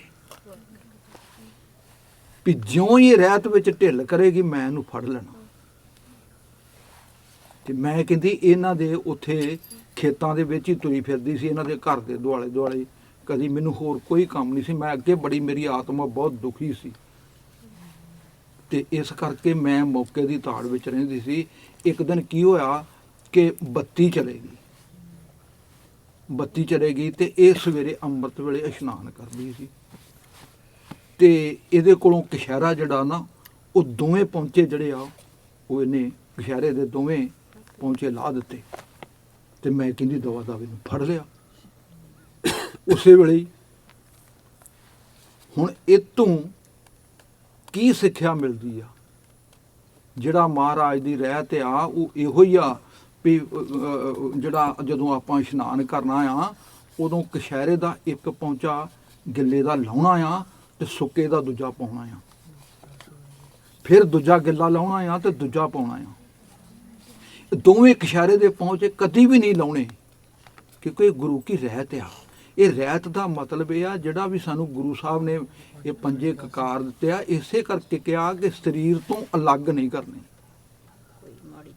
ਤੇ ਜਿਹੜੀ ਦਸਤਾਰ ਵੀ ਆ ਸਾਡੀ, ਭਾਵੇਂ ਕੇਸ ਕੀ ਆ, ਭਾਵੇਂ ਉਹ ਛੋਟੀ ਆਪਣੀ ਵੱਡੀ ਦਸਤਾਰ ਆ, ਉਹਦੇ ਵਿੱਚ ਕੋਈ ਵੀ ਛੇਕ ਨਹੀਂ ਹੋਣਾ ਚਾਹੀਦਾ। ਇਹ ਲੂਪ ਹੋ ਲਿਆ। ਇਹਦੇ ਥਾਣੇ ਵੀ ਜਿਹੜੀਆਂ ਨੈਗੇਟਿਵ ਫੋਰਸਾਂ ਉਹ ਕੰਮ ਕਰਦੀਆਂ ਸਾਡੇ ਤੇ। ਇਸੇ ਕਰਕੇ ਹੀ ਦਸਤਾਰ ਭਾਵੇਂ ਜਿਸ ਤਰ੍ਹਾਂ ਦੀ ਮਰਜ਼ੀ ਹੋ, ਉਹ ਪਾਟੀਆਂ ਨਹੀਂ ਹੋਣੀ ਚਾਹੀਦੀਆਂ। ਦਸਤਾਰ ਸਾਡਾ ਕਕਾਰ ਆ, ਕਕਾਰ ਜਿਹੜਾ ਵਾ ਉਹ ਸਾਨੂੰ ਪਿਆਰਾ ਆ, ਗੁਰੂ ਸਾਹਿਬ ਦੀ ਰਹਿਤ ਆ। ਇਸ ਕਰਕੇ ਉਹ ਪਾਟਾ ਨਹੀਂ ਹੋਣਾ ਚਾਹੀਦਾ, ਉਹਦੇ ਵਿੱਚ ਛੇਕ ਨਹੀਂ ਹੋਣੇ ਚਾਹੀਦੇ, ਉਹ ਸਾਬਤ ਹੋਣਾ ਚਾਹੀਦਾ ਆ। ਇਸ ਕਰਕੇ ਇਹ ਤੋਂ ਸਿੱਖਿਆ ਇਹੀ ਮਿਲਦਾ ਕਿ ਗੁਰੂ ਸਾਹਿਬ ਦੀ ਜਿਹੜੀ ਰਹਿਤ ਸਾਨੂੰ ਬਖਸ਼ੀ ਹੋਈ ਆ, ਉਹਦੇ ਪਿੱਛੇ ਬਹੁਤ ਭੇਦ ਆ। ਉਹ ਐਵੇਂ ਕਿਵੇਂ ਨਹੀਂ ਹੈ, ਉਹ ਇੱਕ ਮਤਲਬ ਸਾਨੂੰ ਡਰਾਉਣ ਵਾਸਤੇ ਨਹੀਂ ਆ, ਉਹਦੇ ਪਿੱਛੇ ਸਟੋਰੀਆਂ ਨੇ। ਆ ਤੁਹਾਨੂੰ ਇਹ ਸਾਡੇ ਨਾਲ ਬੀਤੀ ਹੈ ਜਿਹੜੀ ਤੁਹਾਨੂੰ ਦੱਸੀ ਹੈ ਰਿਐਲਿਟੀ, ਉਹ ਬੀਬੀ ਅਜੇ ਵੀ ਹੈਗੀ ਆ। ਇਸ ਕਰਕੇ ਰਹਿਤ ਬਹਿਤ ਵਿੱਚ ਢਿੱਲ ਨਹੀਂ ਕਰਨੀ ਚਾਹੀਦੀ। ਹਾਂਜੀ ਨਹੀਂ, ਆਪਾਂ ਕਿਰਪਾਨ ਲਾਉਨੇ ਆ ਤੇ ਅਰਦਾਸਾਂ ਕਰਦੇ ਆ ਤੇ ਛੋਟੀ ਕਿਰਪਾਨ ਆਪਣੇ ਕੋਲ ਰੱਖਦੇ ਆ। ਬਿਲਕੁਲ ਅਸੀਂ ਕਿਰਪਾਨ ਨਹੀਂ ਕਿ ਲਾਉਂਦੇ। ਹਾਂ ਛੋਟੀ ਰੱਖ ਸਕਦੇ ਇੰਟਰਨੈਸ਼ਨਲ ਫਲਾਈਟ ਤੇ, ਅਸੀਂ ਰੱਖਦੇ ਆ। ਕੈਨੇਡਾ ਤੋਂ ਜਾ ਕੇ ਜਾਂਦੇ ਹੋਏ ਰੱਖ ਸਕਦੇ, ਜਿਹੜੀ 에ਅਰ ਕੈਨੇਡਾ ਉਹਦੇ ਵਿੱਚ ਆਪਾਂ ਰੱਖ ਸਕਦੇ ਆ। ਉਹਦੇ ਵਿੱਚ ਵੀ ਅਸੀਂ ਛੋਟੀਆਂ ਲੈ ਕੇ ਆਉਨੇ ਆ, ਏਡੀਆਂ ਕਿਰਪਾਨਾਂ ਜਿਹੜੀਆਂ। ਵਾਹਿਗੁਰੂ ਜੀ ਕਾ ਖਾਲਸਾ, ਵਾਹਿਗੁਰੂ ਜੀ ਕੀ ਫਤਿਹ। ਭਾਈ ਸਾਹਿਬ ਕੁਝ ਕਹਿਣਾ ਚਾਹੁੰਦੇ? Wrap up okay. ਹੁਣ ਐਂਡ ਤੇ ਆਪਾਂ ਥੋੜੀ ਇੱਕ ਫਨੀ ਸਾਖੀ ਸੁਣਦੇ। ਸੋ ਇਹ ਮੇਰੀ ਵਨ ਆਫ ਮਾਈ ਫੇਵਰਿਟ ਸਾਖੀਆਂ, ਰਾਈਟ, ਫਰਮ ਗੁਰੂ ਗੋਬਿੰਦ ਸਿੰਘ ਜੀ ਸਾਖੀ। ਸੋ ਗੁਰੂ ਗੋਬਿੰਦ ਸਿੰਘ ਜੀ ਦਾ ਬਹੁਤ ਜ਼ਿਆਦਾ ਲੀਲਾ ਕਰਦੇ ਹੁੰਦੇ ਸੀ। ਉਹ ਸਿੱਖਾਂ ਨੂੰ ਟੈਸਟ ਕਰਦੇ ਰਹਿੰਦੇ ਸੀ। ਕੌਤਕ ਬਹੁਤ ਕੀਤੇ ਗੁਰੂ ਗੋਬਿੰਦ ਸਿੰਘ ਜੀ ਨੇ, ਪਰ ਗੁਰੂ ਗੋਬਿੰਦ ਸਿੰਘ ਜੀ ਨੇ ਪਰਖਿਆ ਬਹੁਤ ਗੁਰਸਿੱਖਾਂ ਨੂੰ। ਤਾਂ ਇੱਦਾਂ ਦੀ ਇੱਕ ਸਾਖੀ ਇਤਿਹਾਸ ਵਿੱਚ ਆਉਂਦੀ ਹੈ। ਜਦੋਂ ਮੈਂ ਪੜ੍ਹੀ ਮੈਂ ਬਹੁਤ ਜ਼ਿਆਦਾ ਹੱਸਿਆ ਸੀਗਾ। ਹੁਣ ਪਹਿਲਾਂ ਮੈਂ ਪ੍ਰੇਅਰ ਕਰ ਦੇਣਾ ਕਿ ਤੁਸੀਂ ਹੱਸਣਾ ਐਂਡ ਤੇ। ਓਕੇ, ਕਹਿੰਦੇ ਗੁਰੂ ਸਾਹਿਬ ਨੇ ਤਾਂ ਸਮੇਂ-ਸਮੇਂ ਤੇ ਗੁਰੂ ਸਾਹਿਬ ਸਿੱਖਾਂ ਨੂੰ ਸੱਦ ਲੈਂਦੇ ਹੁੰਦੇ ਸੀਗੇ ਮੇਲਿਆਂ ਵਾਸਤੇ, ਸਮਾਗਮਾਂ ਵਾਸਤੇ। ਸਾਲ ਵਿੱਚ 2 ਵਾਰੀ ਤਾਂ ਘੱਟੋ ਘੱਟ ਸਾਰੇ ਸਿੱਖਾਂ ਨੂੰ ਸੱਦਾ ਜਾਂਦਾ ਸੀ ਕਿ ਅਨੰਦਪੁਰ ਸਾਹਿਬ ਆ ਕੇ ਇਕੱਠੇ ਹੋਣਾ, ਇੱਥੇ ਆਪਾਂ ਸਮਾਗਮ ਕਰਨਾ। 2-3 ਦਿਨ ਸਾਰੇ ਸਿੰਘ ਉੱਥੇ ਰਹਿੰਦੇ ਹੁੰਦੇ ਸੀ ਆ ਕੇ, ਕੰਮ ਕਾਰ ਛੱਡ ਕੇ। ਤਾਂ ਕਹਿੰਦੇ ਵੀ ਇਹਨਾਂ ਦਾ ਦੀਵਾਲੀ ਦਾ ਸਮਾਗਮ ਸੀ। ਉਸ ਵੇਲੇ ਗੁਰੂ ਸਾਹਿਬ ਸਾਰੇ ਸਿੱਖਾਂ ਨੂੰ ਸੱਦ ਲਿਆ, ਤੰਬੂ ਵੱਡੇ ਤੰਬੂ ਲਾ ਕੇ ਤੇ ਸਾਰੇ ਸਿੱਖਾਂ ਨੂੰ ਸੱਦ ਲਿਆ ਉੱਥੇ। ਜਦੋਂ ਸਿੱਖ ਆ ਗਏ ਤਾਂ ਗੁਰੂ ਸਾਹਿਬ ਨੇ ਪਹਿਰੇਦਾਰਾਂ ਨੂੰ ਹੁਕਮ ਕਰ ਦਿੱਤਾ ਕਿ ਜਿਹੜੇ ਬਾਹਰ ਜਾਣ ਦੇ ਰਸਤੇ ਸਾਰੇ ਬੰਦ ਕਰ ਦਿਓ। ਤੇ ਸਾਰੇ ਰਸਤੇ ਬੰਦ ਕਰ ਦਿੱਤੇ। ਗੁਰਸਿੱਖਾਂ ਨੂੰ ਕਹਿਤਾ ਵੀ ਬੈਠੋ ਹੁਣ ਬਸ ਭਜਨ ਬੰਦਗੀ ਕਰੋ। ਸਿੱਖ ਬਹਿ ਗਏ ਤੇ ਵਿੱਚ 1-2 ਦਿਨ ਬੈਠੇ ਰਹੇ। 3 ਦਿਨ ਤੱਕ ਸਾਡੇ ਵਰਗੇ ਸਿੱਖ ਕਹਿੰਦੇ ਯਾਰ ਕੀ ਔਖਾ ਹੋ ਗਿਆ ਕੰਮ, ਫਸ ਗਏ ਆਪਾਂ, ਵੀ ਘਰ ਦੇ ਕੰਮ ਸਾਰੇ ਖਰਾਬ ਹੋ ਜਾਣਗੇ, ਖੇਤੀਬਾੜੀ ਕਰਨ ਵਾਲੇ ਬੰਦੇ ਆਪਾਂ ਕਿਹੜਾ ਵਿਹਲੇ ਆ। ਇਹ ਤਾਂ ਇੱਥੇ ਜਿਹੜੇ ਗੁਰੂ ਸਾਹਿਬ ਕੋਲ ਰਹਿੰਦੇ ਸਿੱਖ ਤਾਂ ਵਿਹਲੇ ਨੇ। ਕਹਿੰਦੇ ਆਪਾਂ ਕੋਈ ਨਿਕਲਣ ਦਾ ਤਰੀਕਾ ਲੱਭੀਏ। ਤੇ ਫਿਰ ਮਾਲਵੇ ਦੇ ਸਿੱਖ ਸੀਗੇ ਇਕੱਠੇ, ਅਸੀਂ ਮਾਲਵੇ ਦੇ ਸਿੱਖ ਇਕੱਠੇ ਆਏ ਸੀਗੇ। ਅਸੀਂ ਵੀ ਮਨਵਈ ਆ, ਤਾਂ ਵਧੀਆ ਲੱਗੀ ਸਾਖੀ, ਕਿਉਂਕਿ ਆਪਾਂ ਇੱਦਾਂ ਦੇ ਕੰਮ ਕਰਨ ਵਾਲੇ ਬੰਦੇ ਹੈਗੇ। ਤਾਂ ਕਹਿੰਦੇ ਵੀ ਇੱਦਾਂ ਕਰਦੇ ਹਾਂ ਆਪਾਂ। ਉਹਨਾਂ ਨੇ ਆਪਦਾ ਇੱਕ ਵਿੱਚੋਂ ਜਿਹੜਾ ਸਿੰਘ ਸੀ, ਮਲਵਈ ਸਿੰਘ ਸੀਗਾ, ਉਹਨੂੰ ਕਹਿਤਾ ਵੀ ਤੂੰ ਇੱਦਾਂ ਕਰ, ਤੂੰ ਇੱਥੇ ਲੰਬਾ ਪੈ ਜਾ, ਅਸੀਂ ਇੱਦਾਂ ਦਿਖਾਵਾਂਗੇ ਤੂੰ ਮਰ ਗਿਆ। ਤਾਂ ਉਹਨੂੰ ਲੰਬਾ ਪਾ ਕੇ ਇੱਦਾਂ ਲੈ ਗਏ ਵੀ ਸਾਡਾ ਸਾਥੀ ਮਰ ਗਿਆ, ਸੰਸਕਾਰ ਕਰਨਾ ਸਾਨੂੰ ਜਾਣਾ ਪੈਣਾ। ਤੇ ਉਹ ਕੀ ਕਰਨ ਲੱਗੇ, ਕਹਿੰਦੇ ਵੀ ਸਰੀਰ ਚੱਕ ਲਿਆ ਇੱਦਾਂ ਮੋਢੇ 'ਤੇ ਚੱਕ ਕੇ, ਜਿੱਤ ਪਾਇਆ ਸੀਗਾ ਉਹ ਮੋਢੇ 'ਤੇ ਚੱਕ ਕੇ ਸਿੰਘ ਲੈ ਕੇ ਜਾਣ ਲੱਗ ਗਏ। ਮਲਵਈ ਸਿੰਘ ਸਾਰੇ ਇਕੱਠੇ ਤੁਰ ਪਏ। ਤੇ ਕਹਿੰਦੇ ਵੀ ਹੁਣ ਵੀ ਦਿਖਾਉਣਾ ਸੀ ਵੀ ਸੱਚੀ ਹੋ ਗਿਆ ਕੁਛ ਨਾ, ਤਾਂ ਉਹ ਮ੍ਰਿਤਕ ਸ਼ਬਦ ਸ਼ੁਰੂ ਕਰ ਲਏ ਉਹਨਾਂ ਨੇ। ਮ੍ਰਿਤਕ ਵਾਲੇ ਸ਼ਬਦ ਪੜ੍ਹਨੇ ਸ਼ੁਰੂ ਕਰਤੇ ਤੇ ਗਾਉਂਦੇ ਗਾਉਂਦੇ ਗੁਰੂ ਸਾਹਿਬ ਦੇ ਅੱਗੇ ਲੰਘ ਗਏ। ਤੇ ਗੁਰੂ ਸਾਹਿਬ ਕਹਿੰਦੇ ਵੀ ਰੁਕੋ ਰੁਕੋ, ਕੀ ਹੋਇਆ? ਪੈਦਲ ਨੂੰ ਕਹਿ ਕੇ ਰੋਕੋ, ਇਹਨਾਂ ਨੂੰ ਪੁੱਛੋ। ਤਾਂ ਪੈਦਲ ਨੇ ਪੁੱਛੇ ਤਾਂ ਕਹਿੰਦੇ ਵੀ ਸੱਚੇ ਪਾਤਸ਼ਾਹ ਸਾਡਾ ਸਾਥੀ ਚੜ੍ਹਾਈ ਕਰ ਗਿਆ, ਵੀ ਸਾਨੂੰ ਹੁਣ ਘਰੇ ਜਾਣਾ ਪੈਣਾ, ਸੰਸਕਾਰ ਕਰਨ ਚੱਲੇ। ਗੁਰੂ ਸਾਹਿਬ ਹੱਸਦੇ, ਝੂਠ ਬੋਲਦੇ। ਗੁਰੂ ਸਾਹਿਬ ਕਹਿੰਦੇ ਵੀ ਅੱਛਾ ਵੀ ਇੱਦਾਂ ਹੋਇਆ। ਤਾਂ ਗੁਰੂ ਸਾਹਿਬ ਕਹਿੰਦੇ ਵੀ ਪੈਦਲ ਨੂੰ ਹੁਕਮ ਕੀਤਾ ਵੀ ਇੱਦਾਂ ਕਰੋ ਵੀ ਸਭ ਤੋਂ ਵਧੀਆ ਜਗ੍ਹਾ ਕਿਹੜੀ ਹੈ ਸੰਸਕਾਰ ਕਰਨ ਵਾਸਤੇ, ਸਾਡੇ ਅੱਗੇ ਸੰਸਕਾਰ ਹੋਵੇ ਤਾਂ ਵੀ ਆਧਾਰ ਹੋ ਜਾਊਗਾ। ਗੁਰੂ ਸਾਹਿਬ ਕਹਿੰਦੇ ਵੀ ਪਾਵੋ ਇੱਥੇ, ਲਿਆਓ ਲੱਕੜਾ। ਤਾਂ ਜਦੋਂ ਉਹ ਤਾਂ ਕਹਿੰਦਾ ਪਹਿਲਾਂ ਦੇਖੀ ਜਾਵੇ ਵੀ ਹੁਣ ਮੈਂ ਕੀ ਕਰਾਂ। ਜਦੋਂ ਅੱਗ ਲੈ ਕੇ ਛਾਲ ਮਾਰ ਕੇ ਭੱਜ ਗਏ। ਤੇ ਗੁਰੂ ਸਾਹਿਬ ਇੰਨਾ ਹੱਸੇ ਇੰਨਾ ਉੱਚੀ ਹੱਸੇ ਗੁਰੂ ਸਾਹਿਬ। ਤੇ ਪਹਿਰੇਦਾਰਾਂ ਨੂੰ ਗੁੱਸਾ ਆ ਗਿਆ, ਕਹਿੰਦਾ ਅਸੀਂ ਵੱਢ ਦੇਣੇ ਸਿੰਘ, ਏਦਾਂ ਝੂਠ ਬੋਲਿਆ ਗੁਰੂ ਸਾਹਿਬ ਨੂੰ। ਗੁਰੂ ਸਾਹਿਬ ਨੇ ਨਹੀਂ ਕਹਿੰਦੇ ਵੀ, ਗੁਰੂ ਸਾਹਿਬ ਨੇ ਕਹਿੰਦੇ ਵੀ ਉੱਦਾਂ ਠੀਕ ਆ, ਇਹਨਾਂ ਨੇ ਪਾਪ ਕੀਤਾ, ਝੂਠ ਬੋਲਿਆ, ਪਰ ਕਹਿੰਦੇ ਜਿਹੜੇ ਸ਼ਬਦ ਪੜ੍ਹੇ ਬਹੁਤ ਸੋਹਣੇ ਪੜ੍ਹੇ ਇਹਨਾਂ ਨੇ। ਕਹਿੰਦੇ ਇਹ ਸ਼ਬਦ ਇੰਨੇ ਸੋਹਣੇ ਪੜ੍ਹੇ ਨੇ, ਇਹਦੇ ਕਰਕੇ ਉਹਨਾਂ ਨੂੰ ਮਾਫ਼ ਕਰ ਦਿੰਦਾ। ਤਾਂ ਠੀਕ ਆ, ਇਹ ਤੁਸੀਂ ਗੁਰਸਿੱਖੀ ਰੱਖ ਲਈ ਤੁਹਾਡੀ। ਤੇ ਤਾਂ ਗੁਰੂ ਸਾਹਿਬ ਨੇ ਉਹਨੂੰ ਮਾਫ਼ ਕਰਕੇ ਤੋਰ ਦਿੱਤਾ। ਸੋ ਇਹ ਆਪਣਾ ਇਹ ਰੈਪ ਅਪ ਵਿੱਚ ਇੱਦਾਂ ਹੀ ਆ ਕਿ ਅਸੀਂ ਸਦਾ ਭੁੱਲ ਕਰਦੇ ਹਾਂ, ਸਦਾ ਅਸੀਂ ਗਲਤੀਆਂ ਕਰਦੇ ਹਾਂ, ਚਲਾਕੀਆਂ ਕਰਕੇ ਗੁਰੂ ਸਾਹਿਬ ਤੋਂ ਭੱਜਦੇ ਹਾਂ। ਤੇ ਪਰ ਗੁਰੂ ਸਾਹਿਬ ਕੀ ਕਰਦੇ ਆ, ਗੁਰੂ ਸਾਹਿਬ ਛੋਟੀ ਜਿਹੀ ਗੱਲ ਕਰਕੇ ਖੁਸ਼ ਹੋ ਜਾਂਦੇ ਨੇ। ਸਾਨੂੰ ਕੁਛ ਕਰਨ ਦੀ ਲੋੜ ਨਹੀਂ ਹੁੰਦੀ, ਛੋਟੇ ਜਿਹੇ ਉਦਮ ਕਰਨ ਦੀ ਲੋੜ ਹੁੰਦੀ ਆ। ਤੇ ਉਹ ਜਦੋਂ ਕੋਈ ਛੋਟਾ ਜਿਹਾ ਇਹੋ ਜਿਹਾ ਉਦਮ ਹੁੰਦਾ ਜਿਹੜਾ ਗੁਰੂ ਸਾਹਿਬ ਨੂੰ ਚੰਗਾ ਲੱਗਦਾ, ਗੁਰੂ ਸਾਹਿਬ ਖੁਸ਼ ਹੋ ਕੇ ਹੱਸ ਪੈਂਦੇ ਨੇ, ਸਾਡੀਆਂ ਬੁਰਾਈਆਂ ਸਭ ਭੁੱਲ ਕੇ ਸਾਨੂੰ ਗੱਲ ਲਾ ਲੈਂਦੇ ਨੇ। ਇਹ ਸੁਭਾਅ ਗੁਰੂ ਸਾਹਿਬ ਦਾ। ਸੋ ਜਿਹੜੀਆਂ ਗੱਲਾਂ ਇੱਥੇ ਵੀ ਤੁਸੀਂ ਸੁਣੀਆਂ ਨੇ ਭੂਤਾਂ ਬਾਰੇ ਜਾਂ ਕੁਛ ਵੀ, ਸੱਚੇ ਪਾਤਸ਼ਾਹ ਸਾਨੂੰ ਸਾਡੇ ਰੱਖਣਹਾਰ ਨੇ। ਸੋ ਰਾਤ ਨੂੰ ਜਦੋਂ ਸੌਣਾ ਤਾਂ ਗੁਰੂ ਗੋਬਿੰਦ ਸਿੰਘ ਨੂੰ ਚੇਤੇ ਕਰਕੇ, ਗੁਰੂ ਗੋਬਿੰਦ ਸਿੰਘ ਨੂੰ ਬੇਨਤੀ ਕਰਕੇ, ਰੱਖਿਆ ਮੰਗ ਕੇ ਆਪਾਂ ਸੌਈਏ। ਸੱਚੇ ਪਾਤਸ਼ਾਹ ਸਾਡੀ ਰੱਖਿਆ ਕਰਨਾ। ਤੇ ਰੱਖਿਆ ਵਾਲੇ ਸ਼ਬਦ ਵੀ ਪੜ੍ਹਦੇ ਪੜ੍ਹਿਓ। ਓਕੇ, ਆਪ ਪੜ੍ਹਦਾ ਨਹੀਂ ਗਾ ਹੁੰਦਾ ਕਈ। ਵਾਹਿਗੁਰੂ ਜੀ ਕਾ ਖਾਲਸਾ, ਵਾਹਿਗੁਰੂ ਜੀ ਕੀ ਫਤਿਹ।